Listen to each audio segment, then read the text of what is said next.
Okay, good evening, everyone. Good evening.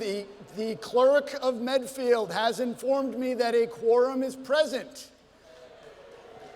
That means welcome to 2026 Medfield Annual Town Meeting. Great to see everyone tonight.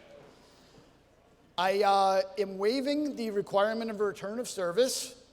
At the outset, I would like to note tonight that over the past several weeks, the Girl Scout Troop 83164 has been diligently working towards their Bronze Award by raising awareness on the importance of town meeting.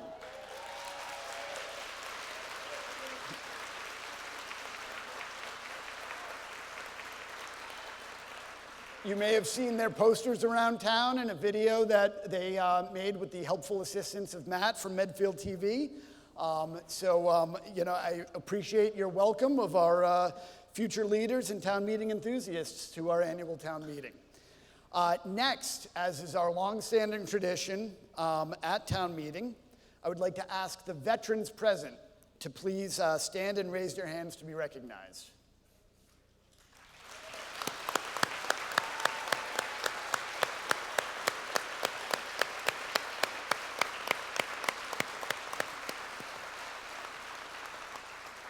Thank you. Thank you for your service to our country and our town. I would also like to ask anyone else other than our Girl Scout troop who is here for the first time to please either raise your hand or stand up. I see many. Welcome.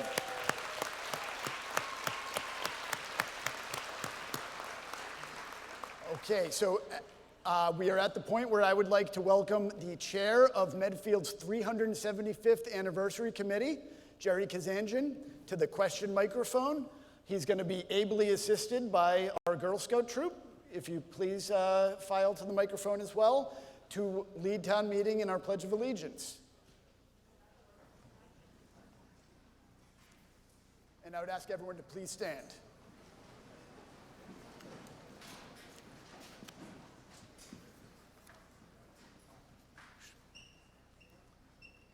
Chair Kazanjian. And salute. I pledge allegiance to the flag of the United States of America and to the republic for which it stands, one nation under God, indivisible, with liberty and justice for all. Great. If you can please remain standing, I'm sorry, but for our national anthem, thank you, Chair Kazanjian. Thank you, girls. You can have a seat. Medfield High student Laura Nardelli is now going to lead us in the national anthem.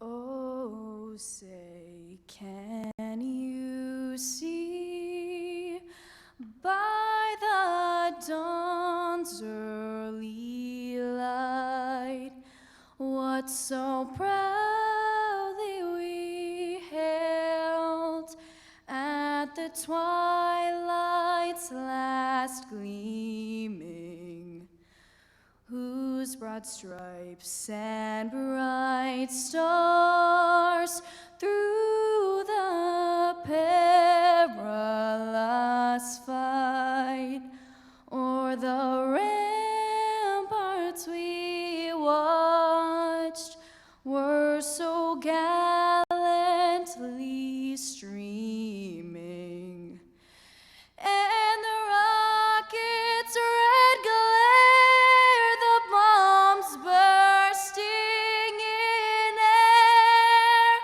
gave proof through the night that our flag was still there. Oh, say does that star-spangled banner yet wave o'er the land of the free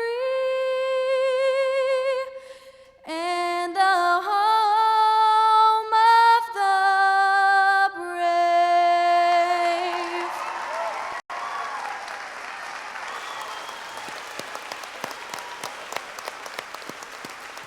Thank you, Alora. That was wonderful. Everyone can now be seated, please. Next item on the agenda, and also according to longstanding town meeting custom, I will read the names of Medfield volunteers that have passed away since last year's town meeting. Sandra Davidson, Ed Dornig, Charles Glue, John Harney, Mary Harney, Patrick Harris, Amelia Kennedy, Dorothy Schultz, Mel Siebold, Mary Zuccarini. Please join me in honoring, excuse me? Tyler Hagan. My apologies, thank you. Please join me in honoring these and other town residents that have passed away over the last year with a brief moment of silence. Thank you. I am informed that Medfield's very dedicated state representative, Rep. Vaughn, who always joins us every year, is over here to my left, and our other dedicated state rep, Rep. Tarski, is going to try to make it later. He has his own competing town meeting tonight. So thanks to both of you for everything you do for Medfield. Now take a moment to recognize those on stage. To my right, we have Clerk Marion Benaldi, Assistant to the Town Administrator Cameron Smith. We have Assistant Town Administrator Brittany Franklin, Town Administrator Christine Treeweiler, Select Board Member Pete Peterson, Select Board Member Eileen Murphy, Select Board Member Gus Murby, and Town Council Mark Sorrell.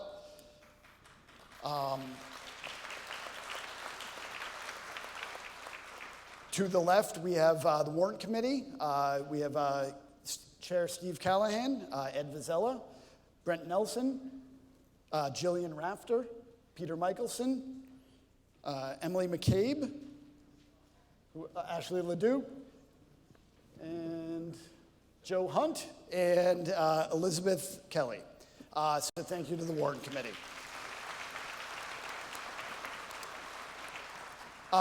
As many of you know, one of my privileges as moderator is to appoint new members to the Warrant Committee. So if anyone is interested in a position, they come open from time to time, please talk to me after or reach out to me by email. I'd be thrilled to talk to you about the opportunity. As I am sure we are all aware, we will be discussing an override article as part of this year's warrant. There are 3 budget articles in total tonight. Article 13, which you'll hear about, the Prop 2.5 compliant budget. Article 14, which is override stabilization, and Article 15, override budget. We will be going through the same process that we always do with both budgets. I'll read the name of the line items, and as I read, a voter may place a hold on an item by standing and yelling hold or waving your hand.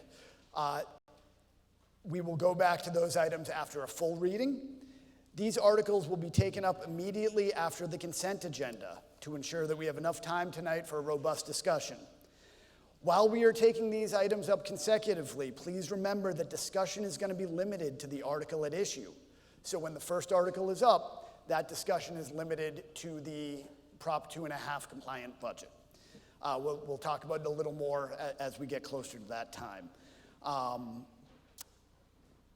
After we take up the budget, it's my intention to take up the remainder of the articles in the order that was previously posted on the town meeting website.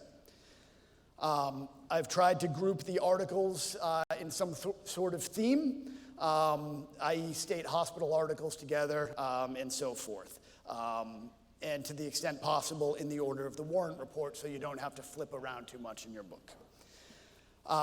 In the warrant report is the rules of order. I will read some of them here tonight, but you can follow along in your book and refer to them as necessary throughout the meeting. The subject matter of the town meeting is limited to the articles set forth in the 2026 report. I will recognize the warrant committee for the purpose of making the main motion on each article where they have a positive recommendation. So unless the article has been recommended for dismissal. We will only have reports for certain articles, which will be given after the main motion. There will be no requirement of a second from the floor on main motions. As each article in the warrant is presented, the discussion and the vote is not on the articles printed in the warrant, but rather on the motion on the floor for consideration. Any voter wishing to speak at town meeting should go to the designated microphone in the middle. We have 3 microphones, yes, no, and question.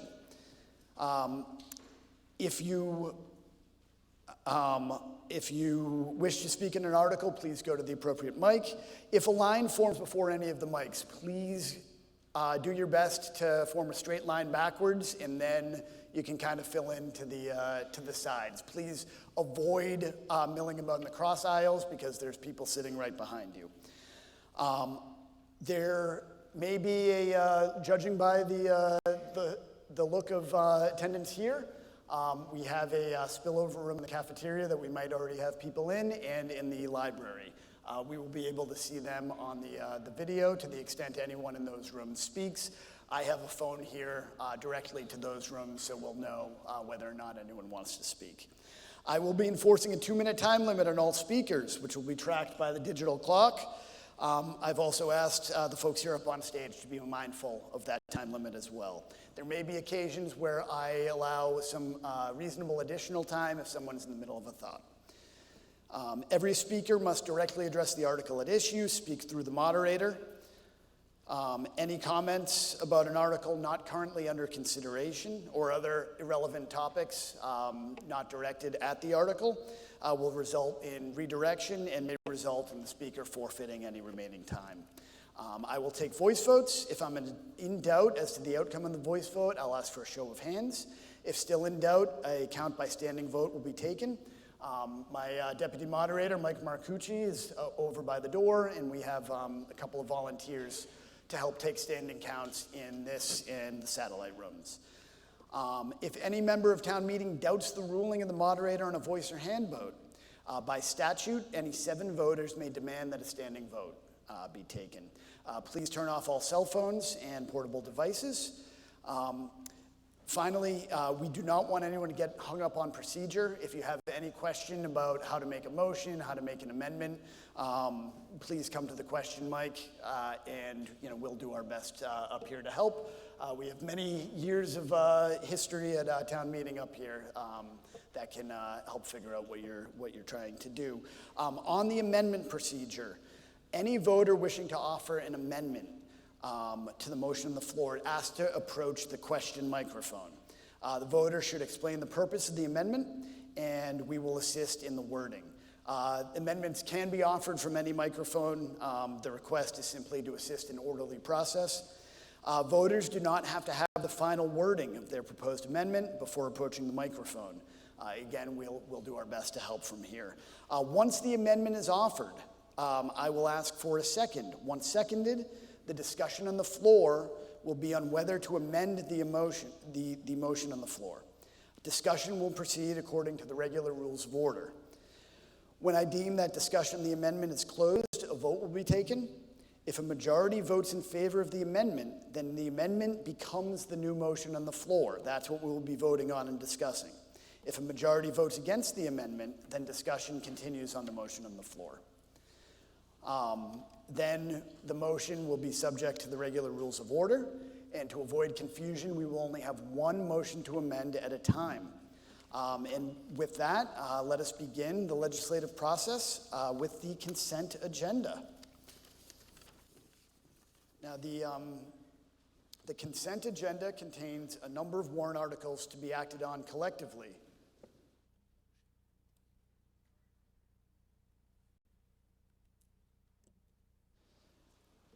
The consent agenda contains a number of warrant articles to be acted upon collectively for purpose of expediting the proceedings. For reference, please look to page 6 of the warrant report. I will read the title of the articles for inclusion on the 2026 consent agenda. As I read, if you would like further discussion on any of these articles, please signify by saying hold. If held, that subject article will be taken up individually. Article 1, Annual Town Report. Article 2, Elected Officer Compensation. Article 3, Personnel Administration Plan. Article 4, Authorization for a new community CPR training. Article 5, Revolving Fund. Article 6, authorization for a new Hometown Hero banner. Article 7, revolving fund. Article 8, annual revolving fund expenditure limit. Article 9, authorization. That's it? Authorization. Article 11, cemetery perpetual care trust funds. Article 24, local PEG access appropriation.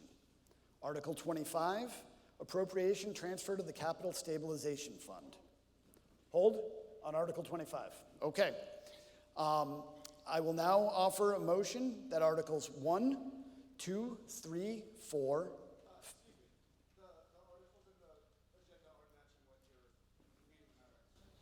Is that right? Thank you.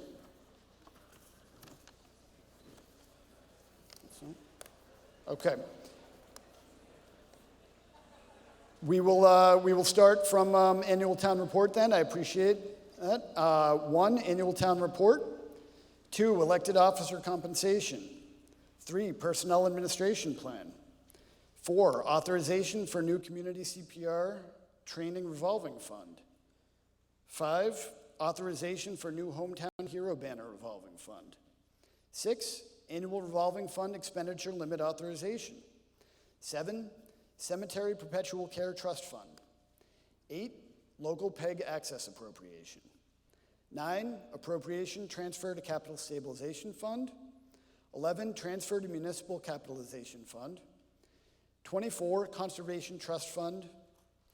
And 25, appropriation fund for economic vitality.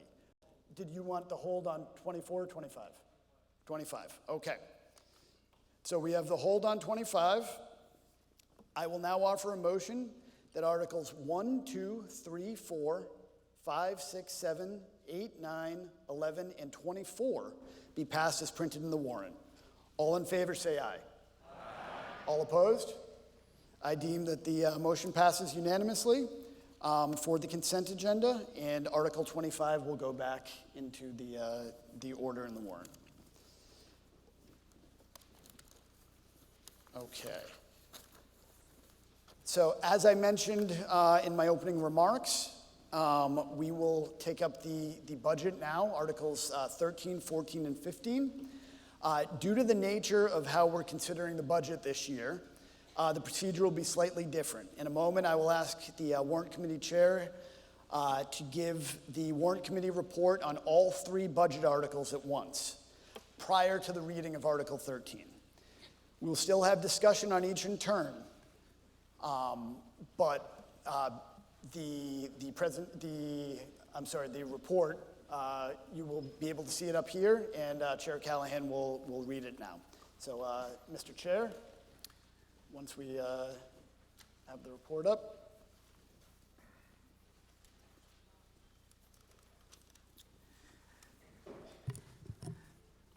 Okay, thank you, Mr. Moderator. Good evening, and thank you all for being here tonight. I'll keep my remarks focused and factual, what the numbers show, what the 2 paths look like, and what tonight's votes do and do not decide. Before we get into Articles 13, 14, and 15, I want to take 1 minute to level set. Not everybody's followed the budget process closely, and fiscal 27 is the year when several long building pressures converge. Over the past months, Town Finance, the Warrant Committee, and the Select Board, and the School Committee have been working through the same question. How do we keep essential services stable while staying within the constraints of Proposition 2.5? Medfield, like many towns in the Commonwealth, is facing a multi-year structural deficit, meaning our costs are rising faster than the revenue we're allowed to raise under Proposition 2.5. On the cost side, we're seeing significant increases in items the town must pay before any money reaches departments. For example, health insurance, which is up more than 14%, the Norfolk County Vocational School Assessment, which is up over 100%. These are contractual or statutory obligations. Then there's the year-to-year increases required just to maintain level services. Contractual salary steps and lanes, special education, tuition and transportation, general education, transportation, utilities, service contracts, many of these rising well above the 2.5%. On the revenue side, Prop 2.5 limits how much the town's total levy limit can grow each year. For fiscal '27, the levy limit increases by 2.5% plus new growth, and that's the full amount of new revenue available to the town. But here's the key distinction. Before any of that revenue reaches departments, the town must first pay shared and fixed costs. After those obligations are covered, the amount remaining for departments, schools, and towns combined is only 1.8%. When we say shared and fixed costs, we mean expenses that have to be paid first regardless of whether the departments add any new programs. These include employee benefits and other obligations that are largely outside the local control, as well as assessments and mandated services. So if the town's total levy limit grows at 2.5% plus new growth, departments don't experience that full increase. They're operating with what's left after those obligations are covered. Meanwhile, level service departmental needs are rising at 5% on the school side and 3.6% on the town side. That mismatch, 1.8% available versus 5 and 3.6, which is needed, is what creates the structural deficit. It's not a one-year anomaly. These pressures have been building for years, and fiscal '27 is when they converge. So that brings us to the decision before voters, whether to adjust the revenue base to match the cost reality or reduce services to fit within the existing limit. Let's see if this works. There we go, okay. Two paths forward. Fiscal '27 presents two very different paths, and just as important, let me say what this is not. This is not about adding nice-to-haves.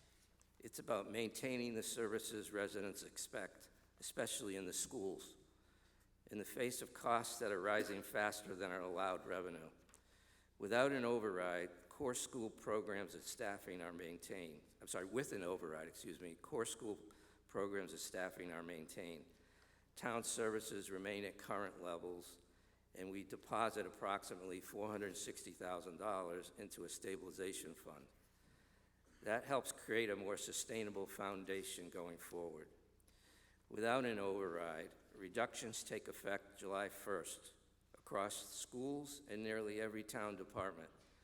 That includes multiple school positions, reduced DPW services, Council on Aging Saturday hours, animal control, police overtime capacity, and library materials. The structural deficit remains, and the town would likely face an override sooner. Both paths are factual projections, and the choice belongs to the community.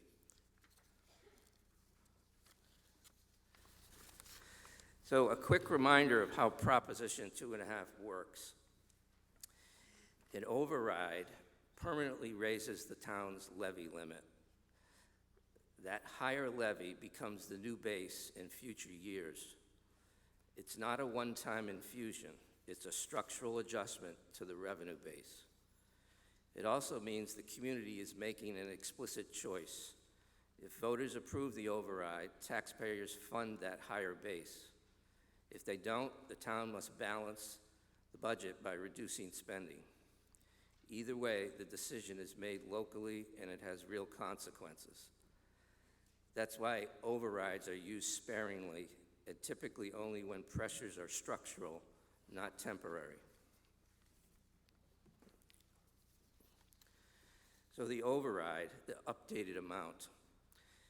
The override request before you tonight is $1.5 million. Of that, $1.04 million funds fiscal '27 school and town operating budgets at foundational levels.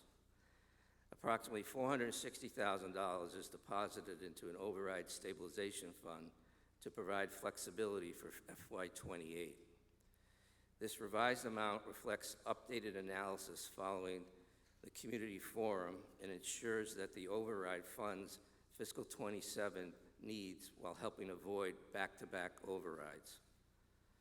That split matters. The operating portion supports the ongoing budget and the recurring costs of running schools and town services.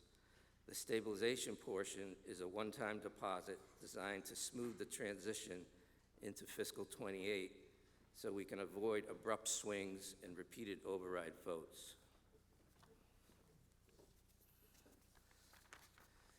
So why did the number change? The printed warrant that was mailed to your home shows an override amount of $1.95 million.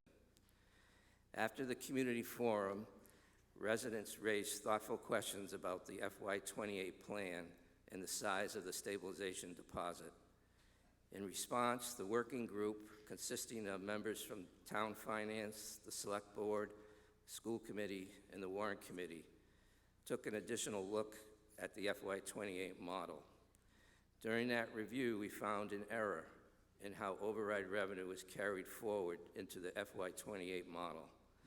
That error overstated the amount needed in the stabilization fund for FY28. Correcting the model reduced the FY28 stabilization deposit from $914,000 to approximately $460,000, and the override request decreased from $1.95 million to $1.5 million. This correction lowers the average tax impact by about $113 compared to the original estimate. The FY27 operating plan remains the same. The FY28 plan remains the same.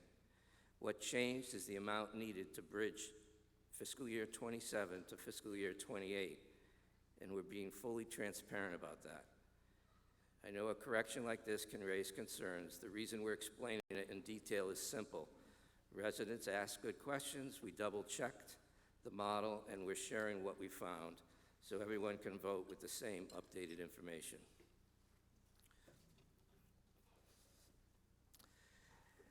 Why a stabilization fund, not back-to-back overrides? This slide addresses a question we heard at the community forum. Why use a stabilization fund instead of holding override votes in both fiscal 27 and 28? In plain language, a stabilization fund is the town's version of a dedicated savings account for a specific purpose. It can help absorb timing differences between when costs hit and when recurring revenues catch up. First, it provides budget stability for fiscal 28 without requiring another override vote next year. Second, it bridges the funding gap so essential services continue uninterrupted. Third, it avoids asking voters for back-to-back overrides, reducing voter fatigue, and giving the town time to plan responsibly. Town meeting retains full control over when and how the funds are used. Every withdrawal requires a majority vote. And because withdrawals require a town meeting vote, the use of these funds is public, deliberate, and accountable.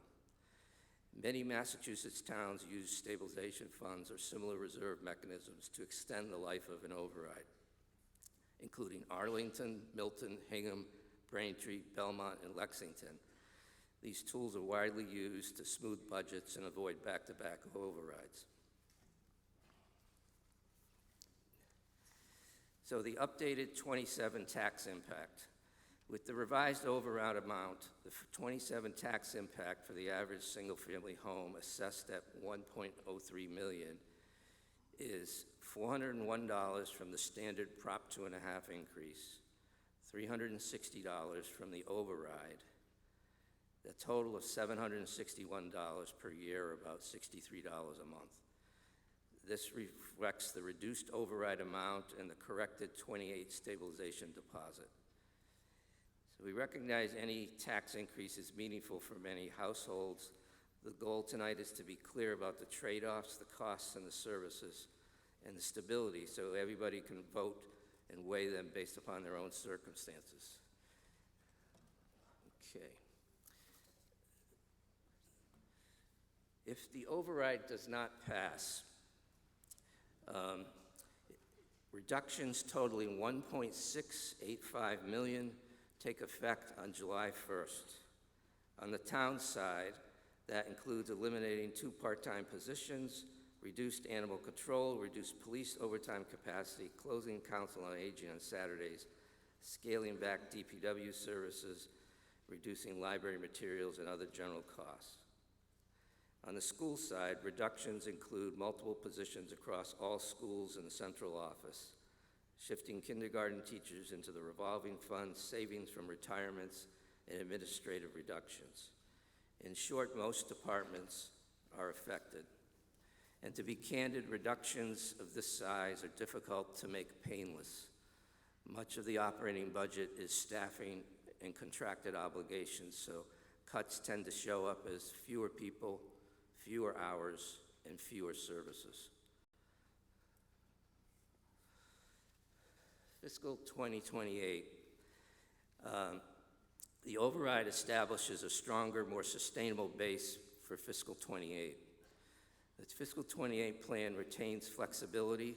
It can adjust based on actual state aid, new growth, local receipts. The stabilization deposit, approximately $460,000, strengthens reserves and can only be accessed with a majority vote at town meeting. This approach positions Medfield to enter fiscal 28 without needing another override. If Articles 13, 14, and 15 pass, the override is approved at the ballot, the work doesn't stop. Fiscal 28 budget will still come back through the normal public process with open meetings, public discussion, and a town meeting oversight. And it will be adjusted based on actual revenue picture as the year develops. So I'll close by explaining the 3 articles do procedurally. So Articles 13, 14, and 15 work together. Article 13 sets out the 27 operating budget under Prop 2.5. Article 14 creates the override stabilization fund, requiring a 2/3 vote, and Article 15 authorizes the $1.5 million override, contingent on approval at the June 8th special election. For the override to take effect, town meeting must act tonight, and voters must approve it at the ballot.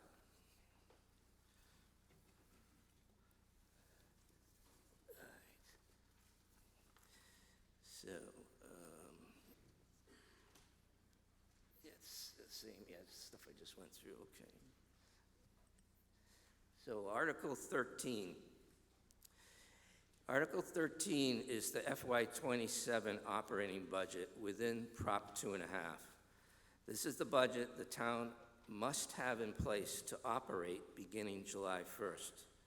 Regardless of anyone's position on the override, we need an approved Prop 2.5 budget tonight because we do not know yet the outcome of the June 8th special election. If the override ultimately passes at the ballot, Article 13 is automatically replaced by Article 15. It has no effect going forward. But if the override does not pass, Article 13 becomes the legally required operating budget for fiscal 27. So this vote is essential. It ensures the town has a functioning budget on July 1st, no matter what happens at the ballot. Article 13 keeps the town operating, it keeps the payroll running, keeps services funded under the Prop 2.5 limit. Passing Article 13 tonight does not prejudice the override. It simply ensures that Medfield has a lawful, balanced budget in place while voters make their final decision on June 8th. Thank you, Mr. Chair. Before we start with the usual process for Article 13, I want to note that we do have a robust attendance tonight, that the cafeteria is full, and there are some folks that are in the auditorium. They will be able to listen. It'll be a slight, I'm told, about 10-second delay. So before we call the final vote, we will be waiting a few seconds to hear about the vote total in the auditorium. If you are in the auditorium and you know you want to speak on one of the articles, please come to the gym or the cafeteria when that article is starting to be read. There are a few more seats here in the main gym if anyone wants to come in here. So the article for the town's operating budget, Article 13, can be found on page 49 of your warrant. This requires a simple majority. Beginning on page 51, I'm going to read the budget line items in order. If you would like further consideration on any of those line items, please yell hold. If there's a hold, we'll review the remainder of the budget and come back to the holds. Please. We have a point of order. Steve Dragatakis, 18 Hillcrest Road. So if we pass the operating budget, and then if we pass the override, when do we get a new outline of the operating budget? So what is the point of order? The point of order is that you're approving a budget based on a base 2.5% override. If you pass the override, how does the budget change in accordance with that? You'll go through the line item. Yep. So we are going to go through the line items for each.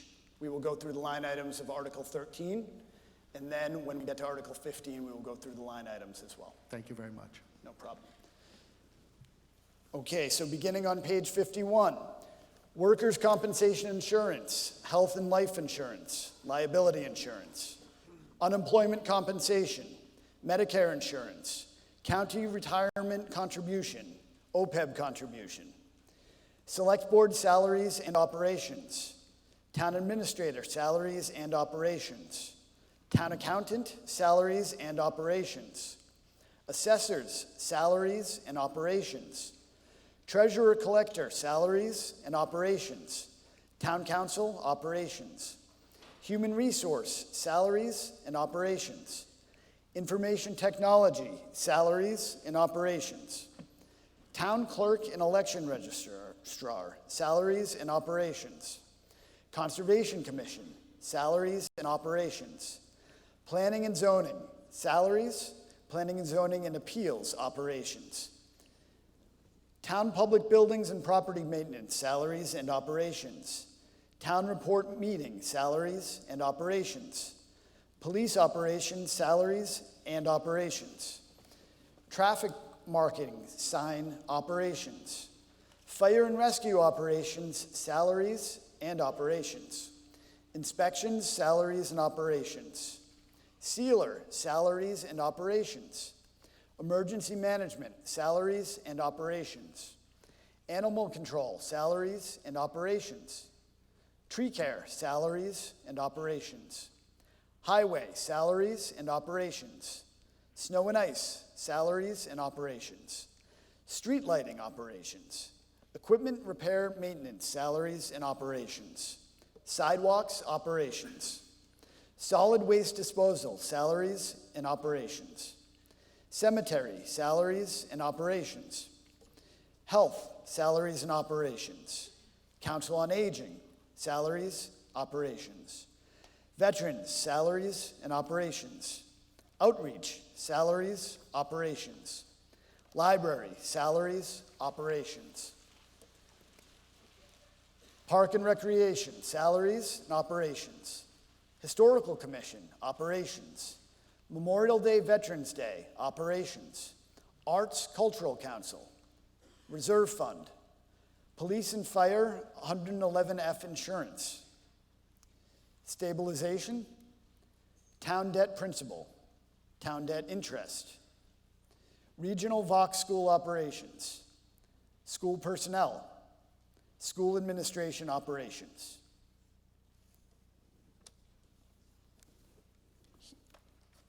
Hearing no holds, I will ask if the warrant, I will ask the warrant committee to read the positive motion. Okay. Positive motion. Move that the town appropriate $75,648,629 to the various departmental operating budgets to defray the operating expense of the town for the fiscal year commencing July 1st, 2026, as set out in Article 13 of the warrant report under the column FY27 Warrant Committee recommends, and that to meet said appropriation sums be raised on the fiscal year 2027 tax levy and or transferred from other available funds totaling $3,055,025. However, in the event Article 15 passes and the override passes at the special election, then this article shall be repealed and of no further effect. Okay, we have a question at the question microphone. Hello. Recently, I found that Excuse me, I'm so sorry. Could you just state your name and your address, please? Allegra Pericles, 9 Mitchell Street, class of 2015. Great, thank you. There are 3 teachers who are renting together in a home, while I'm sure that there are no police officers who can't afford to rent a home in Medfield on their own either. I'm sure that there are no police officers or fire patrol people who are so strapped for funds that they have to live together, but our teachers are. And I'm seeing a big difference in the cost here for our police and fire, and I feel that this is far overreaching. I will be voting no, but I'm just wondering, when will we be rebalancing so that people can afford to live?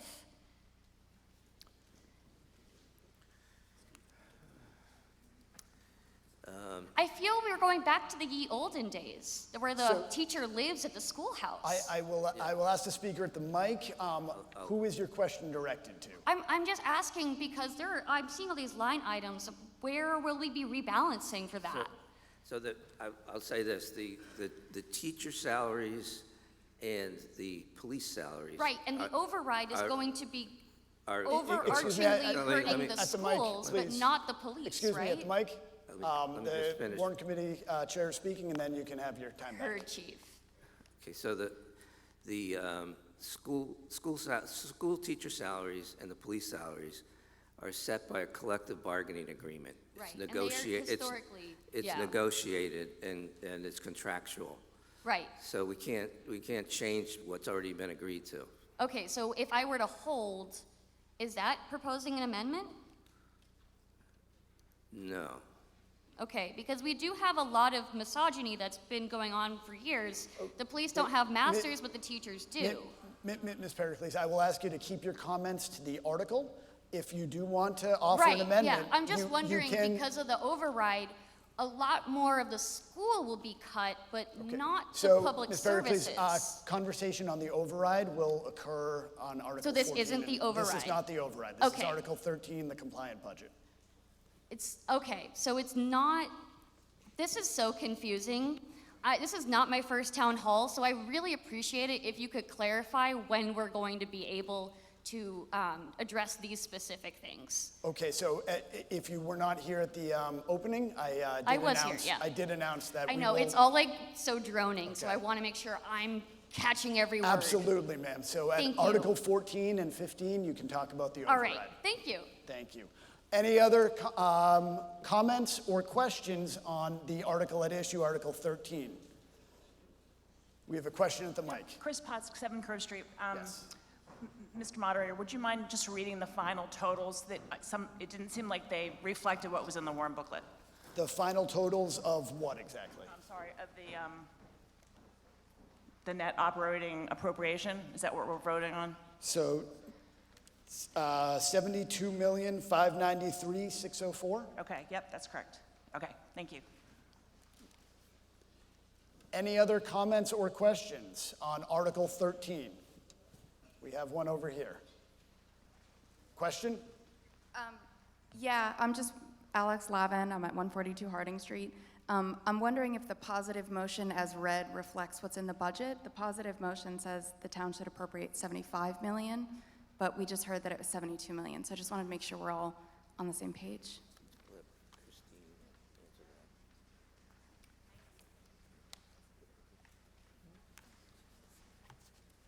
Bye. Christine, you want to answer this question? Yeah.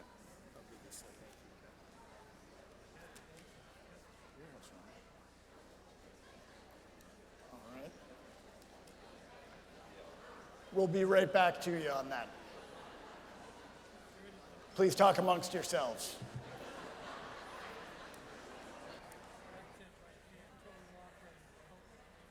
Oh, that's less, yeah. That's right, so the total operating budget is that. So the net appropriation is less. So these are all the other sources of funds. Minus the 3 million. So should it be 72 or 75? I think Huh? this, So it should be 75 and then we do that as an after, or?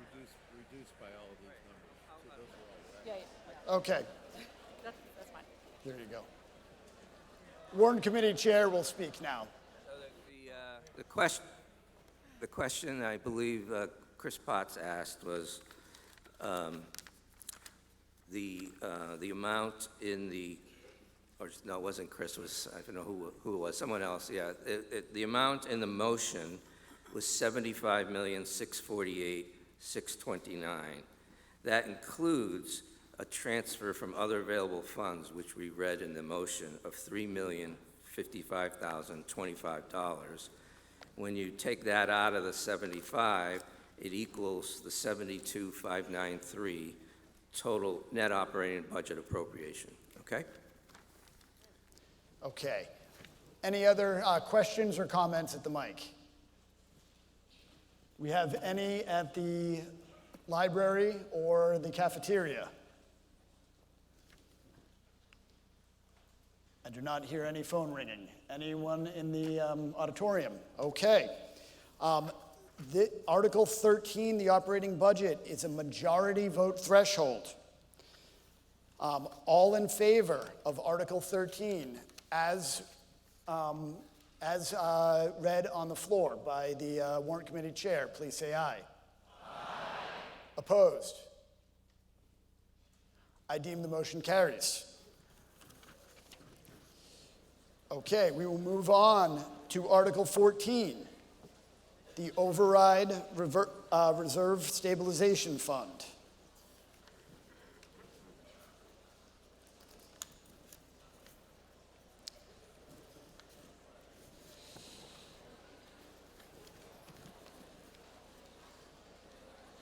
It is found on page 54 of your warrant. I know everybody's excited. I would ask for just a little quiet as we flip through our books. We already had the report. Do we have the motion from the warrant committee? Yes, we have a positive motion on Article 14. Move that the town vote to create an override reserve stabilization fund under Mass General Law, Chapter 40, Section 5B. Okay, thank you. Do we have any questions or comments on Article 14?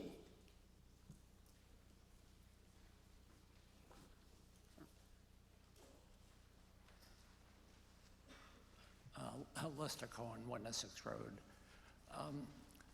A few weeks ago, there was an article published in some Medfield documentation that talked about $120 million that needs to get spent to cover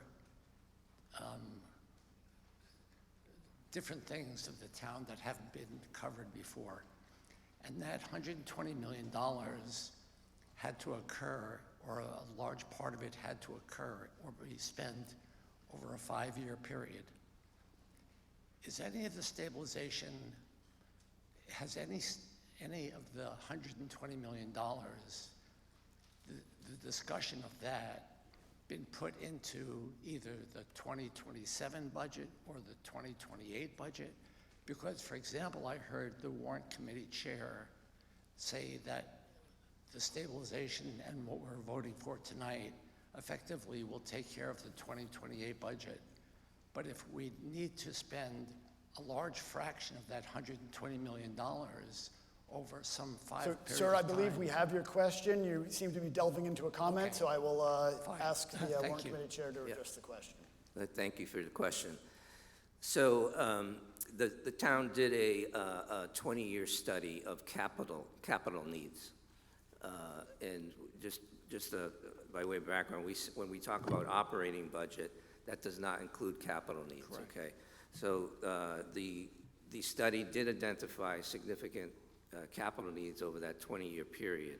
So I believe the number you're referring to is for improvements to school roofs or roofs, HVAC, and envelope requirements for the school buildings. So the answer to your question is that the operating budget that we're talking about tonight does not include any money for any of that capital, any of those capital needs.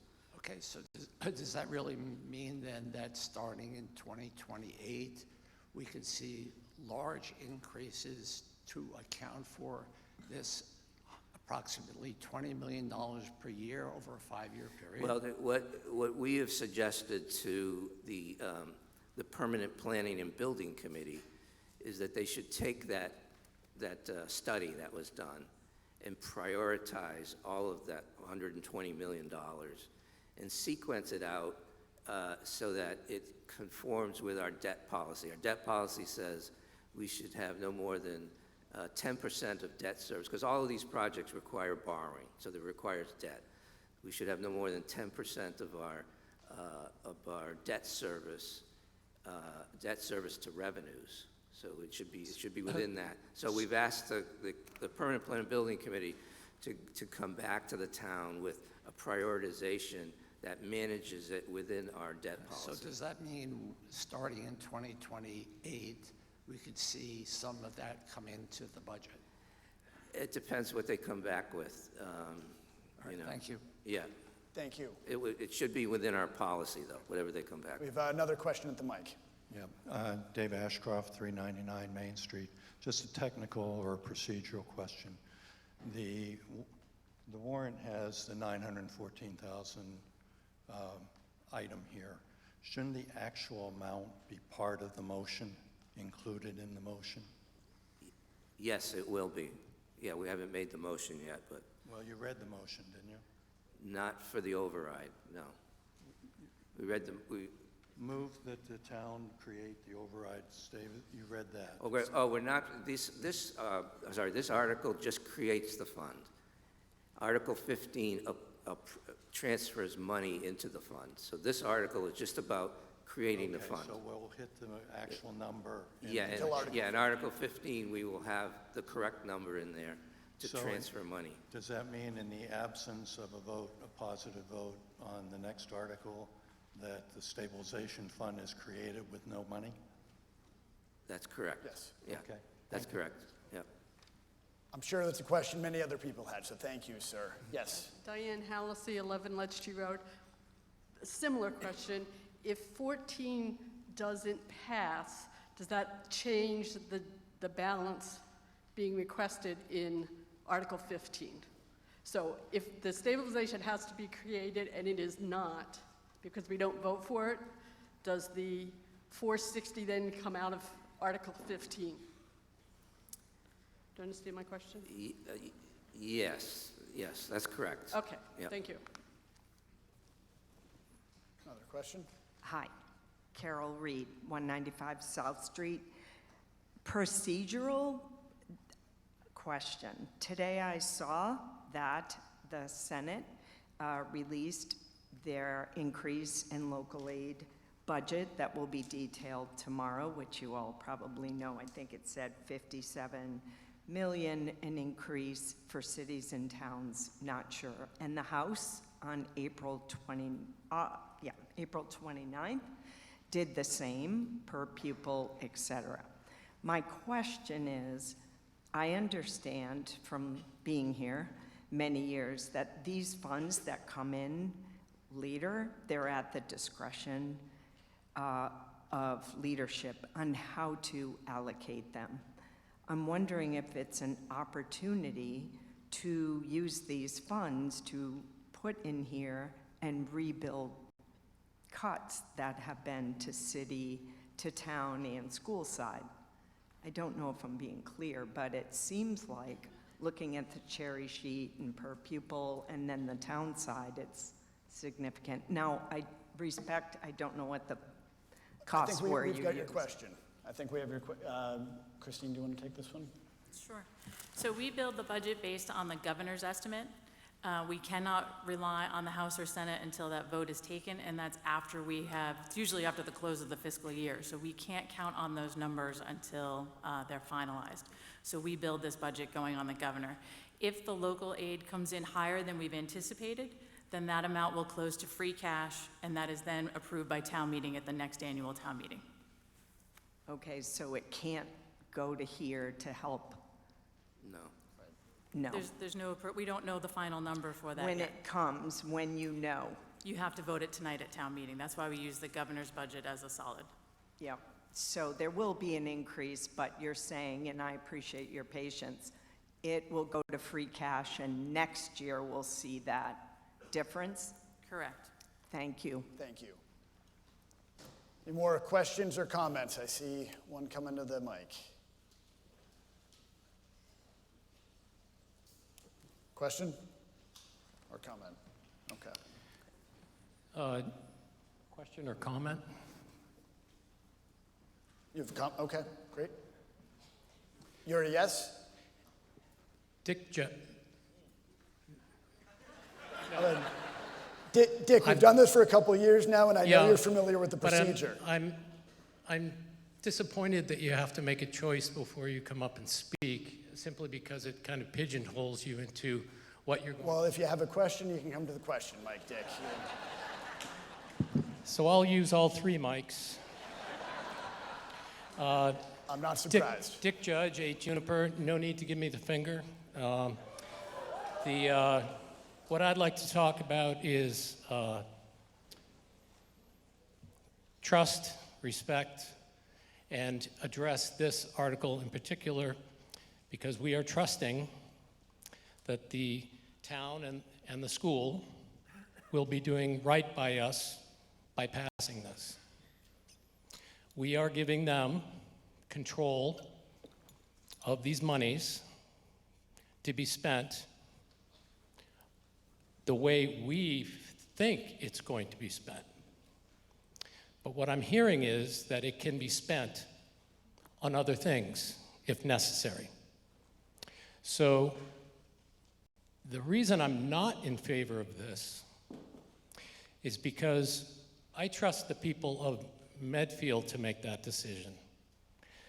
The town need not make that decision without the people of Medfield. So the people of Medfield have an opportunity to increase the monies necessary next year. There's no need to double up this year. I understand people's enthusiasm to get things done, but we really need a new school. And so next time the new school comes up next year, we need to make sure we're being fiscally responsible this year in order to make that happen. So I'd like people to consider holding on to our cards and voting no for this. Although, again, it's the public makes the decision in this town. Great. We are running out of time on this one, Mr. Judge. Not a problem. Thank you very much. Thank you. Okay, any other questions or comments on Article 14? Please. I know you know how to read signs. I'll talk fast. Jerry Potts, 7 Kerr Street. So I just want to confirm one more time. I'm slow. If we pass this and then on the next, on Article 15, we don't vote the second, the 400,000, this goes away. If we do vote this, at least we have the option on 15 to make that decision. If we shoot this down, then no one who wants to fund the full 2 years has the opportunity to do that. Is that correct? Correct, yeah. Okay. Well, then I'm going to the yes. Sorry. Okay. Any more comments or questions on Article 14? Do we have any in the library or the cafeteria? Oh boy. Ahoy, hoy. Cafeteria? Okay. We are going to change to the CAF for a comment or question. Hi, Andy Kavanaugh, 53 Pound Street. From my understanding, speaking of the last conversation in terms of a new school, from my understanding, we're eligible to get state funds in order to build a new school, and typically the State House doesn't look favorably on towns who vote against overrides like this and then request money for a new school in such a short timeline. So I'm hoping that you can confirm that that's true and just something for us to think about in relation.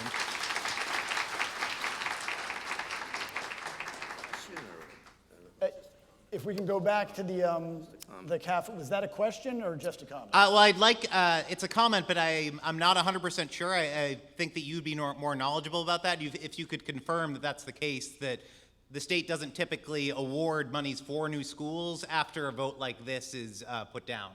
I mean, I think that would be a judgment call. I don't think anyone can speak for the state on that on this stage. I did work in Milton, and that was a consideration when we had a similar vote like that before this in relation to the schools. So just for everyone to think about.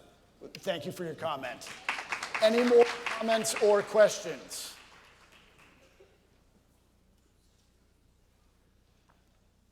Okay, please. So, name and address, please. That's right. Mike Quinlan, 1 Stewart Street, Chairman of the Permanent Building Committee.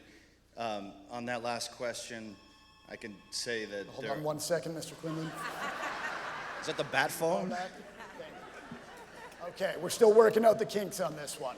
Please, Mr. Quinlan. I can't speak for the state, but there are examples, including our neighbor Millis, that voted down an override. I am supportive of the override, but to be fair, there is evidence of them proceeding with a school project after an override failure. Thank you. Okay. So I love the enthusiasm for town meeting, but if we have claps at every question or comment, this is going to go a lot longer than it needs to. So I would ask that everyone please hold your applause until the end. Any more questions or comments from the mic? Ahoy, ahoy. Yep, cafeteria, please.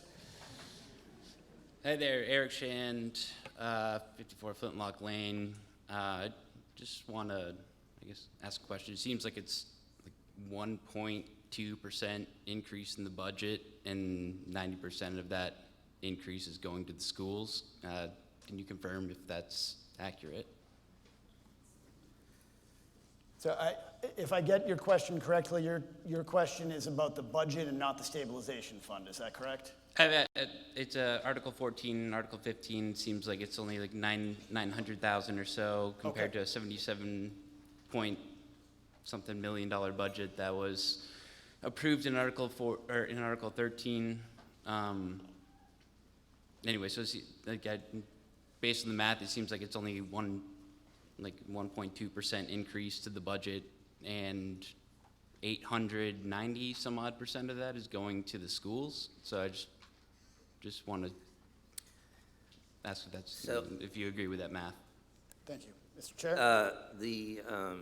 So the override funds the school budget at a 3.64% growth. The Prop 2.5 budget is 1.8%. And it also funds the town departments at 3.33% growth. So the Prop 2.5 budget grows as 1.8% available for departments.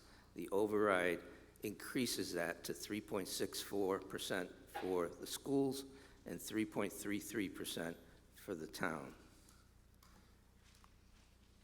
Great. Okay, any more questions or comments? Okay. Article 14 is a 2/3 majority threshold. We are voting on the motion on the floor. All in favor of Article 14, please say aye. Aye. Opposed? Okay, I will wait for the phone to see if there's anything different from any of the satellite rooms. Yellow. Thank you. Okay, I deem that Article 14 carries, 2/3 majority.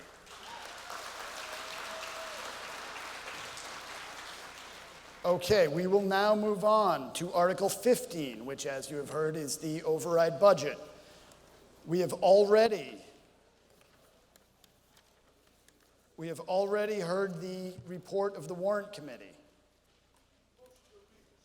A standing vote. Motion to Yeah, reconsider. reconsider that. I'd like to have a standing So, vote or show of hands. Sir, to have a standing count, you have to have 7 fellow voters to join you in the I motion don't for agree standing with your declaring that they're passed. I would like to have a standing vote. Sure. So the process for a standing vote is 7 people have to join you in asking for a All standing right, vote. come on up, people. Okay. So we had a request for a standing vote. There was not the requisite number of people to join in that, so the request was denied. Thank you, sir. We will move on to Article 15. The report has already been read by the Warrant Committee Chair. This, again, requires a simple majority. The override budget starts on page 54. I will again read all the line items starting on page 56. If you want to hold on any line item, please yell hold, and we will get back to it after we finish all of the line items. Workers' compensation insurance, health and life insurance, liability insurance, unemployment compensation, Medicare insurance, county retirement contribution, OPEB contribution, select board salaries and operations, town administrator salaries and operations, town accountant salaries and operations, assessors salaries and operations, treasurer collector salaries and operations, town council operations, human resources salaries and operations, information technology salaries and operations, town clerk and election registrar salaries and operations, conservation commission salaries and operations, planning and zoning salaries, planning and zoning and appeals operations, town public buildings and property maintenance salaries and operations, town report meeting salaries and operations,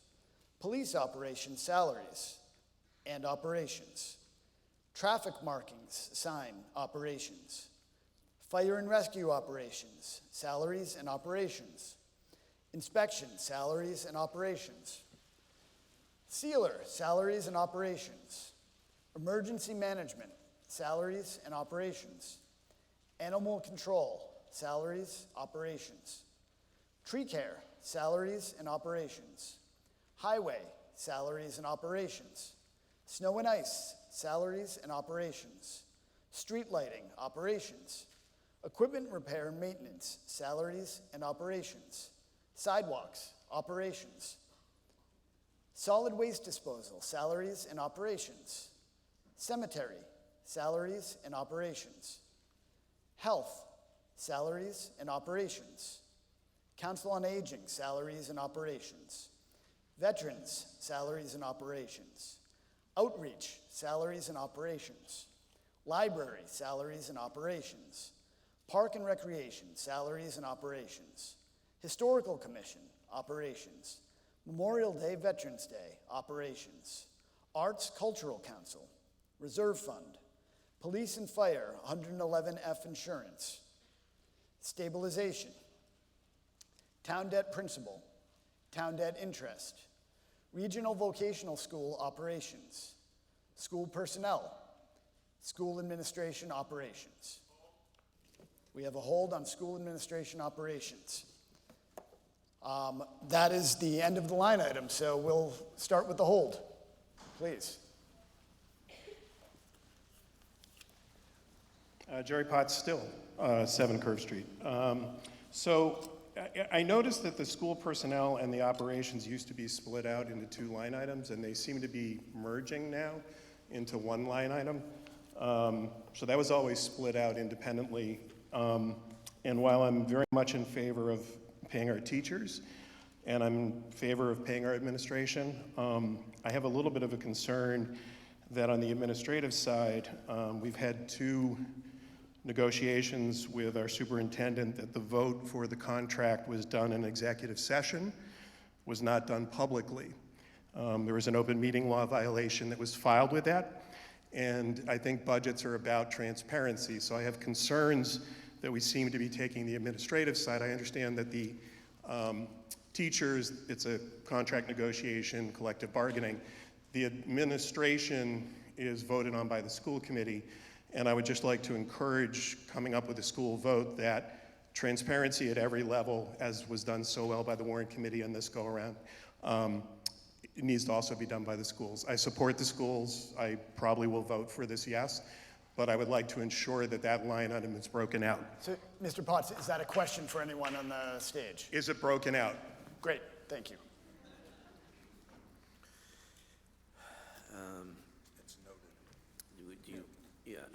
Do you want to provide the information?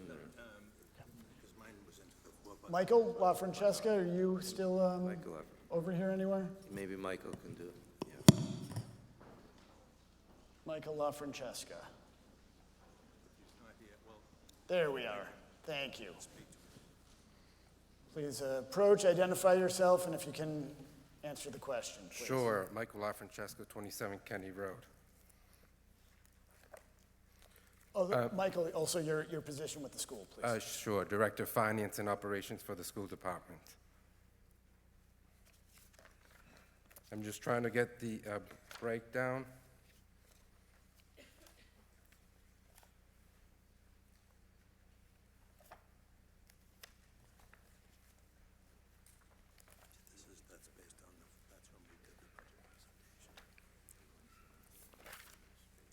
So the a breakdown for the non-personnel, and then we have the breakdown for personnel. And I apologize, I should have had this out.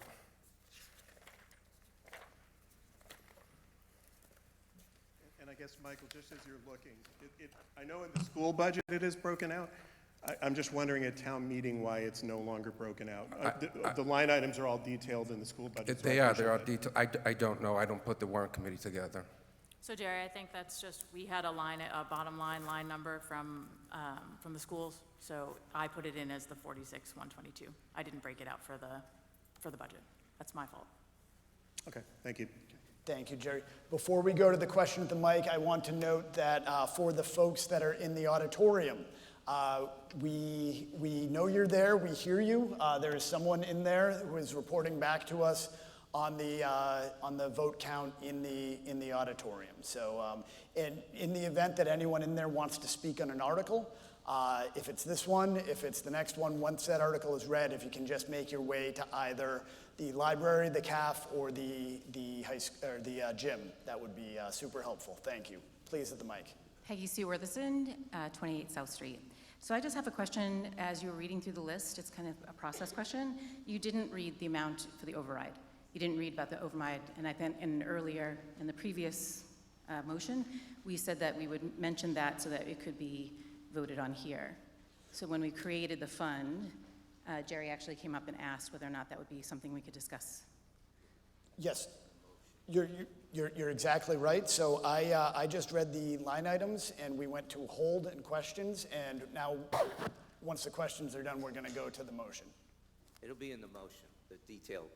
The detail of whether or not we're adding, so I think there's two questions here, right? There's the additions by department, and then there's the stabilization funding. Right. Right? And so we'll have an opportunity still to comment on that? Correct. So the process we were going through is we address the holds first, then we go to the motion, and then we have comment on the motion. I just didn't hear you say it, so I didn't have the opportunity to say my hold. apologies. Yeah. Absolutely. Okay, thanks. Are you speaking on one of the holds? Was that a yes or a no? Yes. Okay, what is on the hold? The hold in question is school administration operations. Correct. Okay. Allegra Pericles, 9 Mitchell Street. I'm asking, is this line item, Jerry just pointed out that it's not broken out between the school administrators and the school staff that are running operations. Is that sanitation including and like Jeff Marsden? Is that both of them together? I don't know what that is, so I'm asking you. Okay. Do you want to explain? Can you repeat your question? Is that line item, custodians, people who take care of our schools, sanitation, cafeteria workers, and Jeff Marsden? She's asking if this administration operation. Because what kind of things? Hi, Jeff. Yeah, well. I'm just Excuse curious. me, Ms. Perry, I just wanted to you gotta know. speak through the. Right. I was just curious why, are those two things together? We will give you an answer. Let me try to answer you like this. Yeah. When we reviewed the school budget, the personnel section, we broke it into several pieces. We had the teachers, their steps and lanes, that's Unit A, in one line. We had paraprofessionals, which is Unit B, on another line. Not what I'm asking. All other staff, which would be all your administration, secretarial, et Sanitation, cetera, and yeah. another. Broke out longevity, stipends, substitutes, overtime. So we broke it into all of those components, looked at the current budget versus the prior year versus the prior 2 or 3 years actuals to look at that. So I think that's the breakout you're thinking about. So is the answer yes? So it's custodians and Jeff Marsden, like, for example? Custodians would be in the all other staff on this schedule. I think she's also. So how much of that is Jeff Marsden's salary? Okay, so that's a different question. Oh, okay. How much of that is Jeff Marsden's salary? Administration's operation. I was gonna ask him, but I figured I could just ask the room. Mike? We don't have that. I don't So have that. I can break down, excuse me, Michael LaFrancesca, Director of Finance and Operation. I can break all that down for you. So student services for payroll is 4.8 million, custodians 1.3 million, administration is 3.2 million, paraprofessionals is 1.9 million. Then we have stipends for teachers, 203,000, teacher salaries, 25.5 million. We have administrative assistants, 690,000. We have clubs, coaches, other stipends, 700,000. And then we have subs for 195,000. Thank you for the clarification. Okay, thank you. So did that answer, what was the number on Jeff? I think you've gotten your answer. I'd ask that you please sit down. Is it 300? I'm asking because he's a public servant. It's public information. I was just wondering, because I know that there was the Ms. Perry, please. executive session. Okay. I don't know why you're We getting have your emotional question. about this. We have your question. You want to know the amount of Right. Superintendent Marsden's salary. Yes, Jeff. We will get you an answer. Thank you. Mike, I heard he was like top Mike. in the state. can you answer that, Mike? I want to get that job one day. I want to know. Hello, thank you. Michelle Kirkby, 27 Planting Field Road, Chair of the Medfield School Committee. Dr. Marsden's salary is $266,000, sorry, $100,000, 148, plus a longevity bonus of $7,500. Thank you. Thank you. Please. Sir, is this question on the hold? It's a question. On the hold or on the total On the budget? budget. Okay, we are going to make a positive motion, and then you were the first person to have a question, I promise you. If you can just wait right there for me. Positive motion from the warrant committee. Okay. Article 15, positive motion. Move that the town appropriate $77,148,629 to the various departmental operating budgets to defray the operating expenses of the town for the fiscal year commencing July 1st, 2026, as set out in the Article 15 of the warrant report under the column FY27 operating budget, and that to meet said appropriation sum be raised on the fiscal year 2027 tax levy and/or transferred from other available funds totaling $3,055,025, and to vote to transfer $460,000 and $495 into the override reserve stabilization fund. All appropriations contingent on the passage of a Proposition 2.5 ballot question under General Laws, Chapter 59, Section 21C. Well, number one, Sir, I know you spoke before, but please just your name and address. Lester Starr, 5 Ledge Tree Road. Thank you. Why is the $914,000 listed twice on this budget? It's listed transfer to override stabilization fund, $914,000, and then down at the bottom it says transfer to override stabilization fund, $914,000.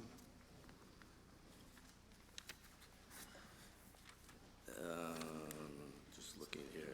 This is on page 58. Yeah, so are you on page 58? It's listed Yeah, 58. it's listed under override restorations.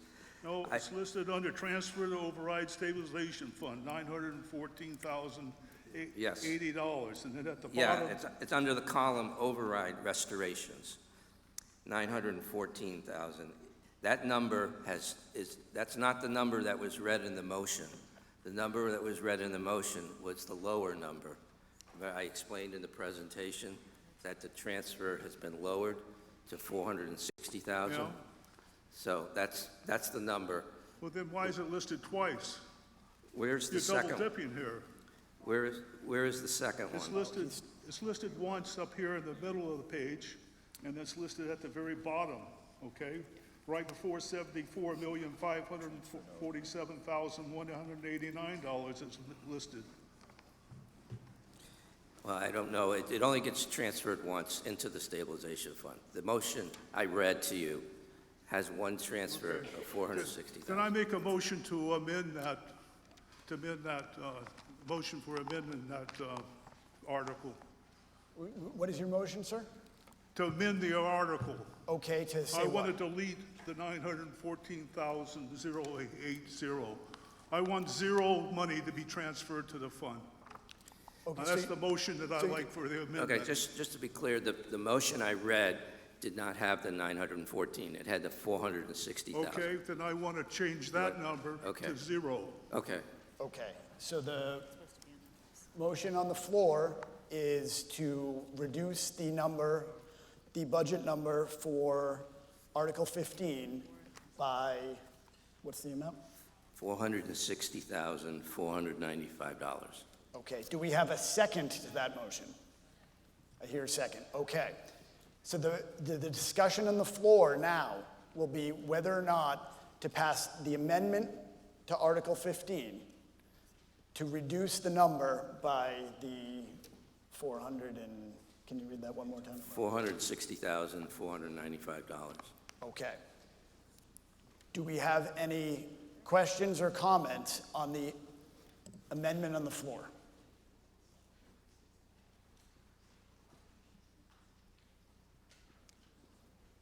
I You just want want to me to make speak? clear that if we don't have any questions or comments, we are going to vote on the amendment on the floor and then either vote for that to pass or Can I make go a back to comment? the original motion. Can I make a comment on it? Absolutely. Okay, I think we do well by going year to year. I don't think we need this stabilization fund. This year, we're getting double hit twice. We're paying for something this year that's not going to happen to 2 years from now. So I don't think we need to do that. We have a very good track record of funding what is needed. So you should present what you need, not for something you think you need, okay? Okay, thank All you. right? All right, do we have a question or comment? Hi, Taylor Bowman, 658 Main Street. Just confirming that the motion he's proposing is to take the 460 down to zero. That's correct. So the motion on the Okay. floor right now is to take that down to zero. Please.